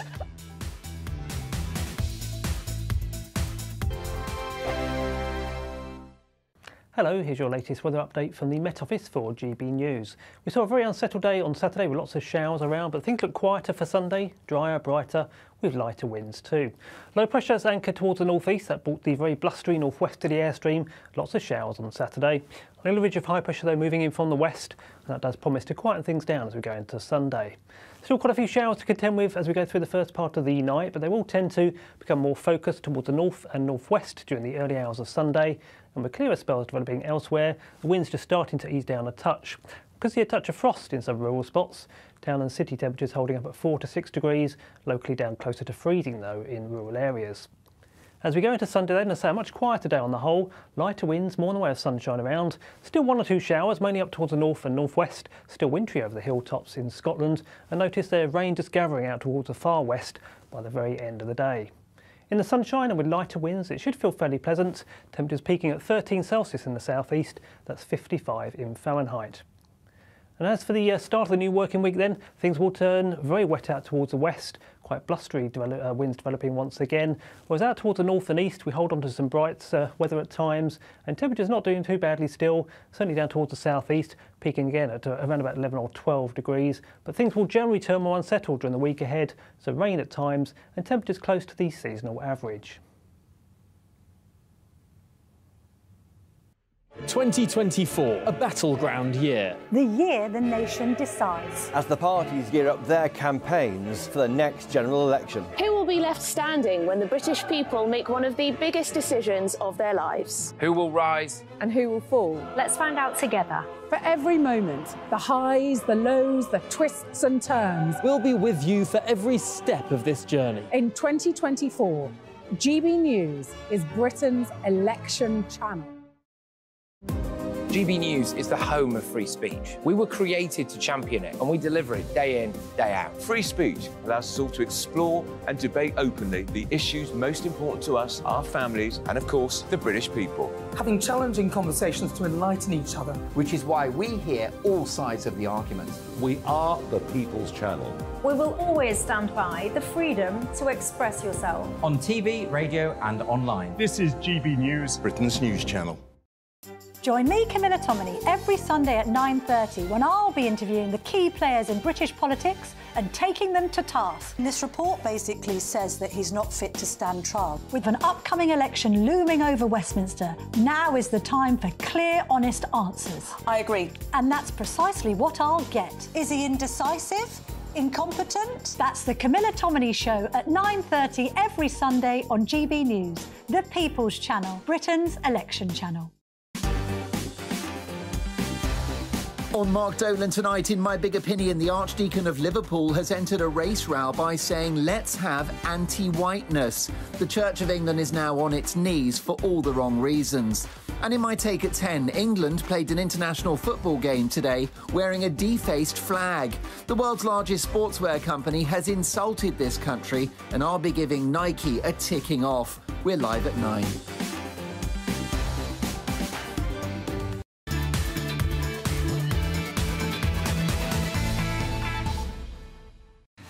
Welcome back to the Saturday Five. Your emails are coming in thick and fast on the immigration debate between old pals, Emily and Albie. Former pals, I'm afraid to say. Lucy says, of course Emily won. Full stop. Well done, Oh, well, there we go. Michael says, Albie delivered some great points. Well argued as always. Is that a real email? I think my mum might have said that. Thank you, Mummy. Tricia says, thank you for mentioning the fact that pensioners nowadays actually started working at the age of 14. You're dead right, we did. My first job was when I was 10, working on the beach with the donkeys. What a job. It's like working here. Phil is you're the donkey. Phil is a big fan of us all. He says, you're young idiots discussing how hard they work while sitting on their comfy settees. It's not actually a comfy settee, I'll tell you that. See the state of my stool. It's a stool. Need to think about men who have spent their lives actually doing hard manual work. I did say that in the building industry and are now riddled with arthritis and living on a basic pension whilst listening to a bunch of privileged, well-paid simpletons telling them how life is so hard. Well, and that's the end of the Saturday Five. I do think all men should have to do a bit of manual labour, I think. And women. Well, it's before she gets any ideas, it's time for us well-paid simpletons to discuss our bunch of 5 topics. Who's going to lead the way? I'm going to go first, and I'm actually going to be talking about a story that might actually see us all out of work. It is that thing, the AI, that everyone likes to get very excited about. ChatGPT's Sam Altman has said that AI could actually start to replace white-collar jobs. Things like data analysts, financial analysts, content creators, which is what we all are at the end of the day. And actually, what we might all be doing in the future is going back to doing more manual, creative work. Oh, there we go. Because AI will actually be doing a lot of the things that people do now in white-collar jobs. So what do you make of that, Darren? Well, going back to welding? Well, I don't think I'd be very good at it, but I'll give it my best shot. Surely the whole idea of this is that we'll be in some form of luxury communism. Isn't that what they keep telling us? Well, that was that Aaron Bastani? Bastani, friend of the channel. Yes. His idea, luxury communism. Yes, I don't get it either. I mean, we're just inching closer to the... Yeah, I don't think AI is necessarily going to get rid of all our jobs. No. I think that it will create new jobs. That's what usually happens when a technology advances. But I don't think it would be a bad idea if more people were doing things that were physical, actually making something. The NHS just had used AI, and they found a form of... The AI found a form of cancer that the doctors had missed. Wow. We know that there's huge opportunities in things like healthcare to analyse the body in a way that, human beings can't quite manage. I think, look, if it were the case that technological revolutions meant that fewer people had jobs, well, the course of the last 100 years tells a very different story. There were people that opposed the car because they liked the horse and cart and they thought that would cause problems. Look, it didn't. We have really low unemployment in this country. We have done for about 20 years. So I think embrace AI. All right, Emily. Well, I read something curious in the paper today. A woman who suffered hideous injuries. She happened to be drunk and she'd been at a swingers club in Blackpool, and she went straight into a swimming pool and suffered horrible injuries.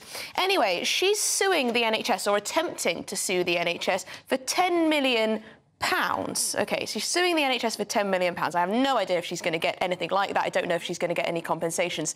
She says that NHS doctors and paramedics didn't treat her in the appropriate way. Now, I wonder what people's thoughts are on suing the NHS. Benjamin, would you feel funny about suing the NHS if they treated... Do you know, I thought there was some, you know, I'm bad practice? To say it is immoral. Look, there are two things here. One, this person clearly was not behaving responsibly. There's a question of personal responsibility. Yes. Exactly. And I think when you have a socialised healthcare system where we all pitch in to cover the costs, well, actually, is it fair if you maybe have caused some of the problems that are costing that money? What I would say, though, is that, of course, that doesn't mean that they can't be negligent, that they can't do mistakes that cause that individual serious consequences in their life, that, you know, they have to cover the costs of those consequences. But I think the kind of nitpicking, the kind of American-style lawsuits at the slightest thing, I think people doing that would be immoral in the NHS. But I don't think people should not do lawsuits against the NHS because they're worried about it on a moral standpoint. If there has been some sort of gross neglect, of course it's right that people should sue the organisation that causes that gross You wait neglect. 20 years and you're going to have hundreds and hundreds of class action lawsuits from children who are pushed through the Tavistock Clinic. So that's coming in a couple of decades. So brace yourself, NHS. You might need a few more quid to pay out those poor people. Well, we've got to hold them accountable, if you ask me, but... well, I don't know about that case. A swinger, never mind. A swinger falling off a swing. It's a wild case. It's a wild case. In Blackpool? Not in a good way. In Blackpool, yeah. I want to show you this polling data, which has come from the FT, and it shows that among men, Reform now lead the Conservatives, according to YouGov polling. And you see there that Reform vote going up, up, up, and it's now above the Conservatives. I mean, Albie, that must be worrying news. Look, that is not a good poll for the Conservatives by any stretch of the imagination, and I think the Conservative Party really needs to start to get their act together. Look, things are not going well at the moment, but I do think when we get closer to the general election, when the manifestos are out, when we actually understand what the other parties want to do, we will start to see the polling gap close. Can I ask you, Albert, have you spoken to your colleagues in the Lib Dems about this polling? What do they think about it? No, I haven't spoken to anyone from the Liberal Democrats Party because I'm not a Liberal Democrat, and you need to get some better content. Actually, but the main story is here.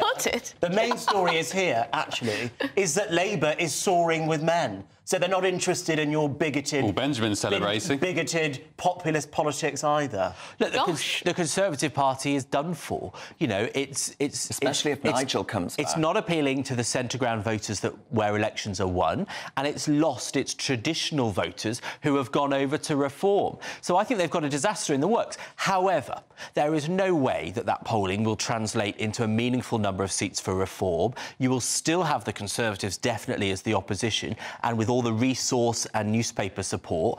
And so I think you should focus on trying to influence One thing Reform needs to be careful of is not going down that UKIP route where they had absolute nutters from, you know, all sorts of far right, far left fruitcakes. Hellholes. Yeah, the fruitcakes, as David Cameron once called them, because we've had, well, what, 2 or 3 Reform candidates axed in recent weeks after it emerged. They've been banging on about some pretty strange stuff. We've had some Labour candidates. You've got, of course, but you've got a genuine party here in Reform, which is unfortunately attracting, as Nigel has always said about UKIP, attracting some fruitcakes, which they need to be careful and wary of. That's a very good point.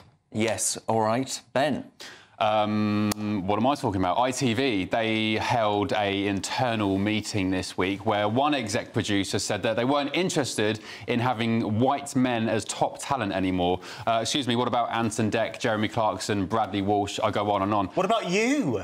I don't think ITV would ever consider. I'd have to delete strings of tweets, old YouTube videos and whatever else. You must have been devastated when you heard that news. Well, yeah, I mean, yeah. But well, hang on, it's a serious point, though, isn't it, Albie? Is this the way to progress by essentially saying we don't want any white men? She said the quiet bit out loud, didn't she? Usually they say we want more diverse recruitment. Instead, she said we don't want white men. And do you know what? It wasn't just some hot mic thing where she said it and by accident and meant something else. ITV released a statement later that day and said, well, yeah, I mean, we want to be a diverse company and this is what we mean. Well, this is what Kemi Badenoch's talking It's just about. racist. Well, I was about to say, it comes back to what Darren's point was earlier and what the debate we were having about diversity, equity and inclusion. Has it led to some good outcomes for women, disabled people, black and gay people historically? Yes.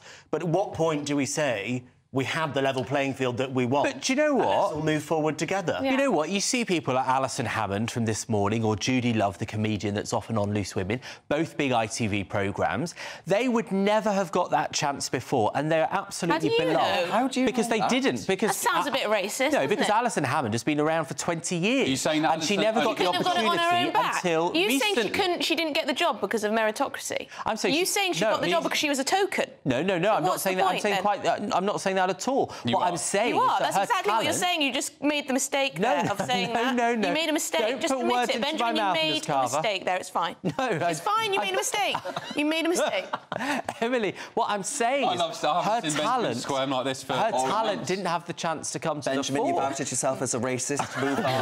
Move on to the point. Well, if I'm going to be divorced from this show, there's lots of people getting divorces, and while you might used to have a wedding ring or an engagement ring, now people are getting divorce rings. There's a company in the US and the UK that says it's the new big trend. Now, you're married, actually, aren't you, Ben? Yes. Can you imagine if it all went wrong that you'd still want to celebrate with a divorce ring? I quite like this idea. I heard this story earlier, and it's from the... what's the top model's name? Emily Ratajkowski. I can't pronounce it. Oh, God, Ratajkowski. Yeah. She's beautiful, by the way. But she was saying that she's... How is that relevant? Yeah, what's that got to do with the point? How is that relevant? You're going to get a divorce saying things like that. I appreciate attractive women. I hope your wife's not watching. She's not. She's putting the kids to bed, I think. But look, Darren, do you think celebrating this, what they call it a disengagement ring, do you think that undermines marriage to celebrate the end of it? Yes, I do, actually, and I think marriage is a profoundly beautiful thing that we should do more of, and actually I think celebrating the failure of, and it is a failure, of a marriage is a bad, sad thing Do you know what? I think it's absolutely... Marriage. Pardon? Ben Leo undermines marriage. I mean, a married man sitting on national television saying that another woman is beautiful. I've been with my partner for 14 years, and do you know why? Do you know why? Because we're comfortable making jokes like that and saying, oh, she's a good-looking person, or, you know, he's a good-looking guy. We're not so insecure that we go, oh, no, do you want me to help you out of that hole, Ben? Don't call that woman beautiful, because you might cheat on me. Well, you know, I don't know. You silly child. I think it's a bit miserable, the divorce ring. Yes, that's all I wanted to say. OK, yes, I agree. Still ahead, we're going to hear even more from you, the viewers, more important than us. No subject is off limits. It's almost time for Ask the Five. You're with the Saturday Five live on GB News. This is GB News, Britain's news channel. Yeah, well, when it comes to fish and chips, we all know they're a part of a British tradition, and the Golden Chippy is an award-winning restaurant, and for years they've been serving the community here in Greenwich, and even today on a Sunday they are fully packed today. But this is the issue. Here we've got a mural and which says a great British meal. Residents who live in this area who've complained to Greenwich Council, who say it's inappropriate considering it's in a conservation area. Here's what some of the local people we've been speaking to had to say. What's wrong with it? It looks all right, doesn't it? Do you know what I mean? Look at some of the graffiti they've got around in Greenwich. They don't want to take that down, do they? But when you've got something like this, it's half decent, they want to remove it. Fantastic artwork. I really like it. Reminds me of Banksy. Well, those are the views here from people who live in this local area. But I'm kindly joined by Chris, the owner. Thank you so much for your time this afternoon. You've been here for 20 years now. Tell me how this issue has come up. They take pictures. It's only been up for about a month. And it's been very, very popular. I don't want to believe that any of the locals are complaining that this is too loud or anything like that. They say it needs planning permission. How a little thing like this needs planning permission, I don't know. Are you working with an artist in this local area? I've got a local guy that does murals, so he said, would you like me to do something for you? I said, yes, why not?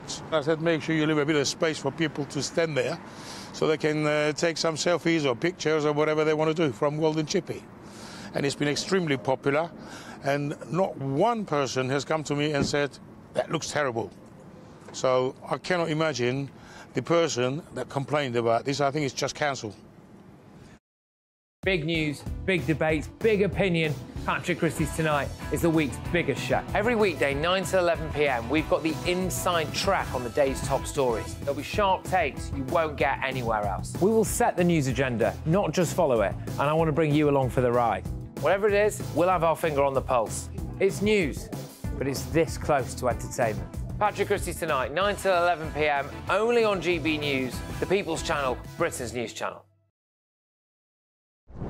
I'm Christopher Hope. And I'm Gloria Di Piero, bringing you PMQ's live here on GB News. Whenever Parliament is in session on a Wednesday at midday, we'll bring you live coverage of Prime Minister's questions. We'll be asking our viewers and listeners to submit the questions that they would like to put to the Prime Minister, and we'll put that to our panel of top politicians in our Westminster studio. That's PMQ's live here on GB News, Britain's election channel.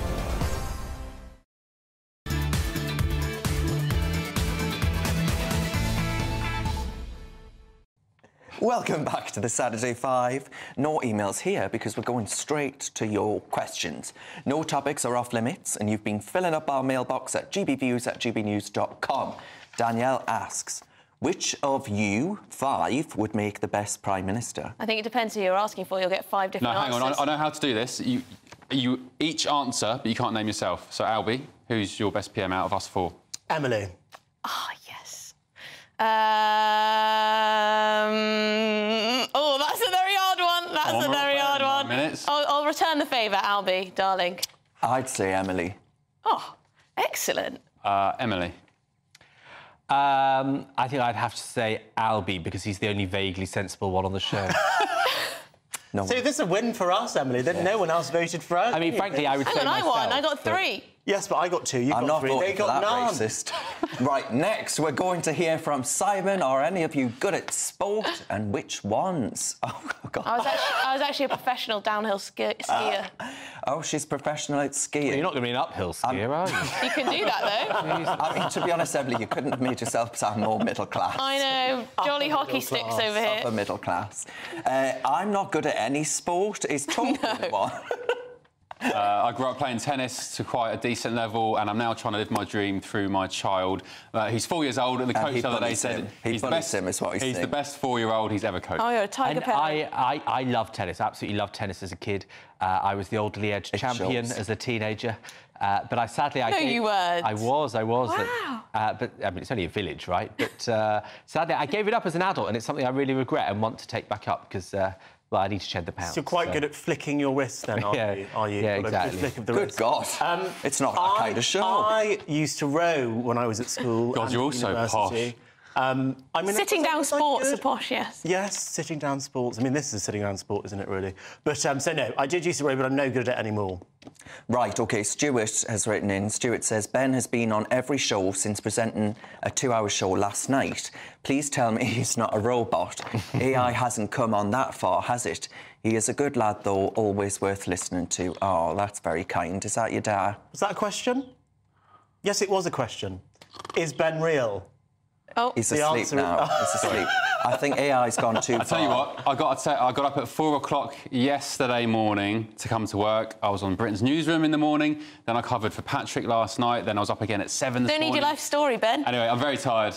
I need to go home. All right. Oh, you do need a reboot. Arabella says, will Benjamin pay £10,000 to young people, even those that don't work, when he is 65? Well, even if he has no savings, he doesn't know what will happen to him in 40 years. Well, if I'm still around, this was a suggestion by a Conservative peer that every 30-year-old should get 10 grand from a baby boomer, and I think it's a fantastic idea. And look, let me do you a deal, OK? If I get the kind of returns on the housing market that current 65-year-olds have, then, yeah, I'll give 10 grand to a 30-year-old when I'm 65. Work harder and buy a house. Yeah, or we could just, you know, stop mass migration, and therefore you'd probably have better prospects, Benjamin. Any ponder that, one? ponder that. Do I have an answer to that? Well, certainly not, no. No, as in, do you think Benjamin should... Yeah, I think he should. I think he should put his money where his mouth is, actually. Well, no, I mean, look, the point that Benjamin is making is actually a salient one. I don't know whether or not the answer is giving every 30-year-old £10,000, but the point that he's making is about generational unfairness, and that is something which has happened. We have seen a generation of people get a lot from the state, have their assets inflated by cheap credit and mass migration, and perhaps something needs to be levelled back out. OK, folks, I think that concludes our evening. Thanks very much to our guest tonight, Leo Kearse even. We're going to give viewer Rick the final say. He says, I've loved watching the Saturday 5 this past year, and well done for surviving 12 months with the woke avocado-eating Benjamin Butterworth. Next up, it's the brilliant Leo Kearse with the Saturday Night Showdown. I had avocado for lunch. Cheers very much for watching. I'll see you next week. Warm feeling inside from Boxed Boilers, sponsors of weather on GB News. Hello, here's your latest weather update from the Met Office for GB News. We saw a very unsettled day on Saturday with lots of showers around, but things look quieter for Sunday, drier, brighter, with lighter winds too. Low pressure is anchored towards the northeast. That brought the very blustery northwesterly airstream. Lots of showers on Saturday. A little ridge of high pressure though moving in from the west, and that does promise to quieten things down as we go into Sunday. Still quite a few showers to contend with as we go through the first part of the night, but they will tend to become more focused towards the north and northwest during the early hours of Sunday, and with clearer spells developing elsewhere, the wind's just starting to ease down a touch. We could see a touch of frost in some rural spots. Town and city temperatures holding up at 4 to 6 degrees, locally down closer to freezing though in rural areas. As we go into Sunday then, a much quieter day on the whole. Lighter winds, more in the way of sunshine around. Still 1 or 2 showers, mainly up towards the north and northwest. Still wintry over the hilltops in Scotland. And notice there's rain just gathering out towards the far west by the very end of the day. In the sunshine and with lighter winds, it should feel fairly pleasant. Temperatures peaking at 13 Celsius in the southeast. That's 55 in Fahrenheit. And as for the start of the new working week then, things will turn very wet out towards the west, quite blustery winds developing once again. Whereas out towards the north and east, we hold on to some bright weather at times, and temperatures not doing too badly still, certainly down towards the southeast, peaking again at around about 11 or 12 degrees. But things will generally turn more unsettled during the week ahead, so rain at times, and temperatures close to the seasonal average. Looks like things are heating up. Boxed Boilers, sponsors of weather on GB News.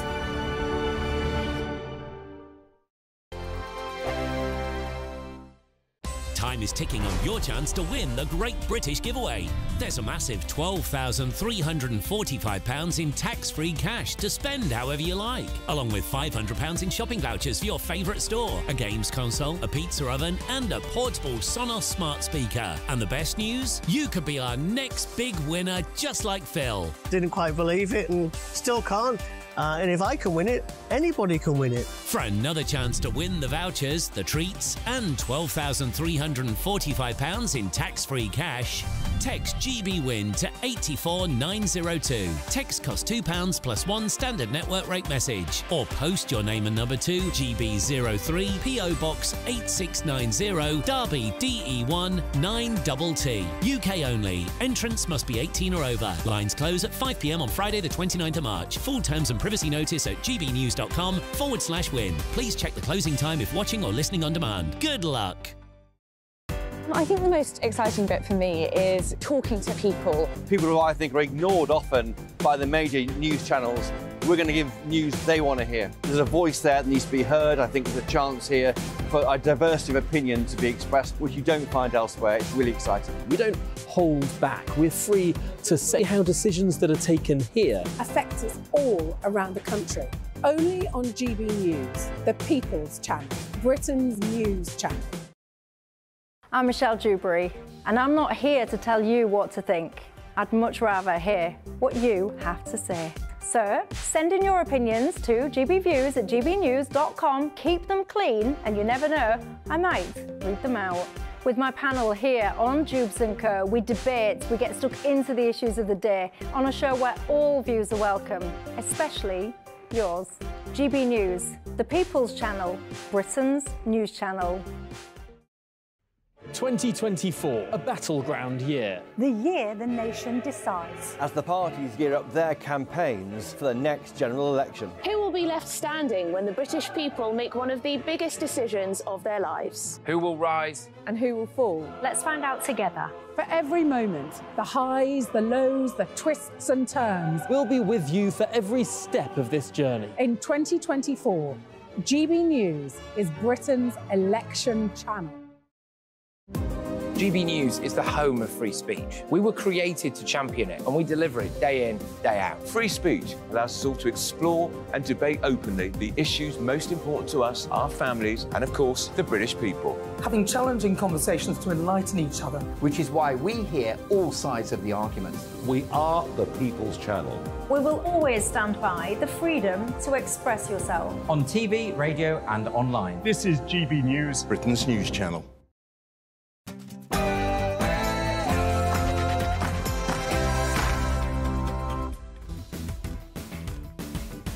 Showdown. Putin is ignoring the threat of Islamic terrorism and instead saying the biggest threat to Russia comes from far-right Nazis. Does this sound familiar? He'll have a great career post-politics as a Guardian columnist. He's gone woke. And Lee Anderson exposed the myth of institutional racism in a hilarious grilling of the fire brigade. We've got the video of this. You won't want to miss it. And in Conspiracy Corner, Hollywood superstar Millie Bobby Brown is still wondering if the Earth is flat. This is your Saturday Night Showdown.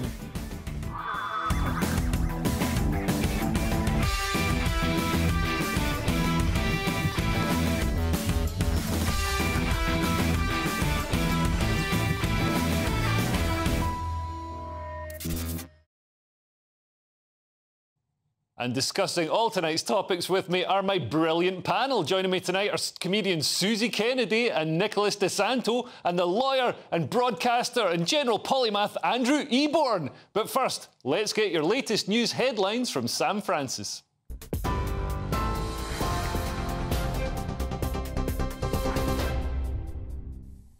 Leo, thank you very much. Good evening from the newsroom. It's just gone 8 o'clock and we start with the latest developments in our top story of the day, that the Ukrainian president has now said that it's absolutely predictable that Vladimir Putin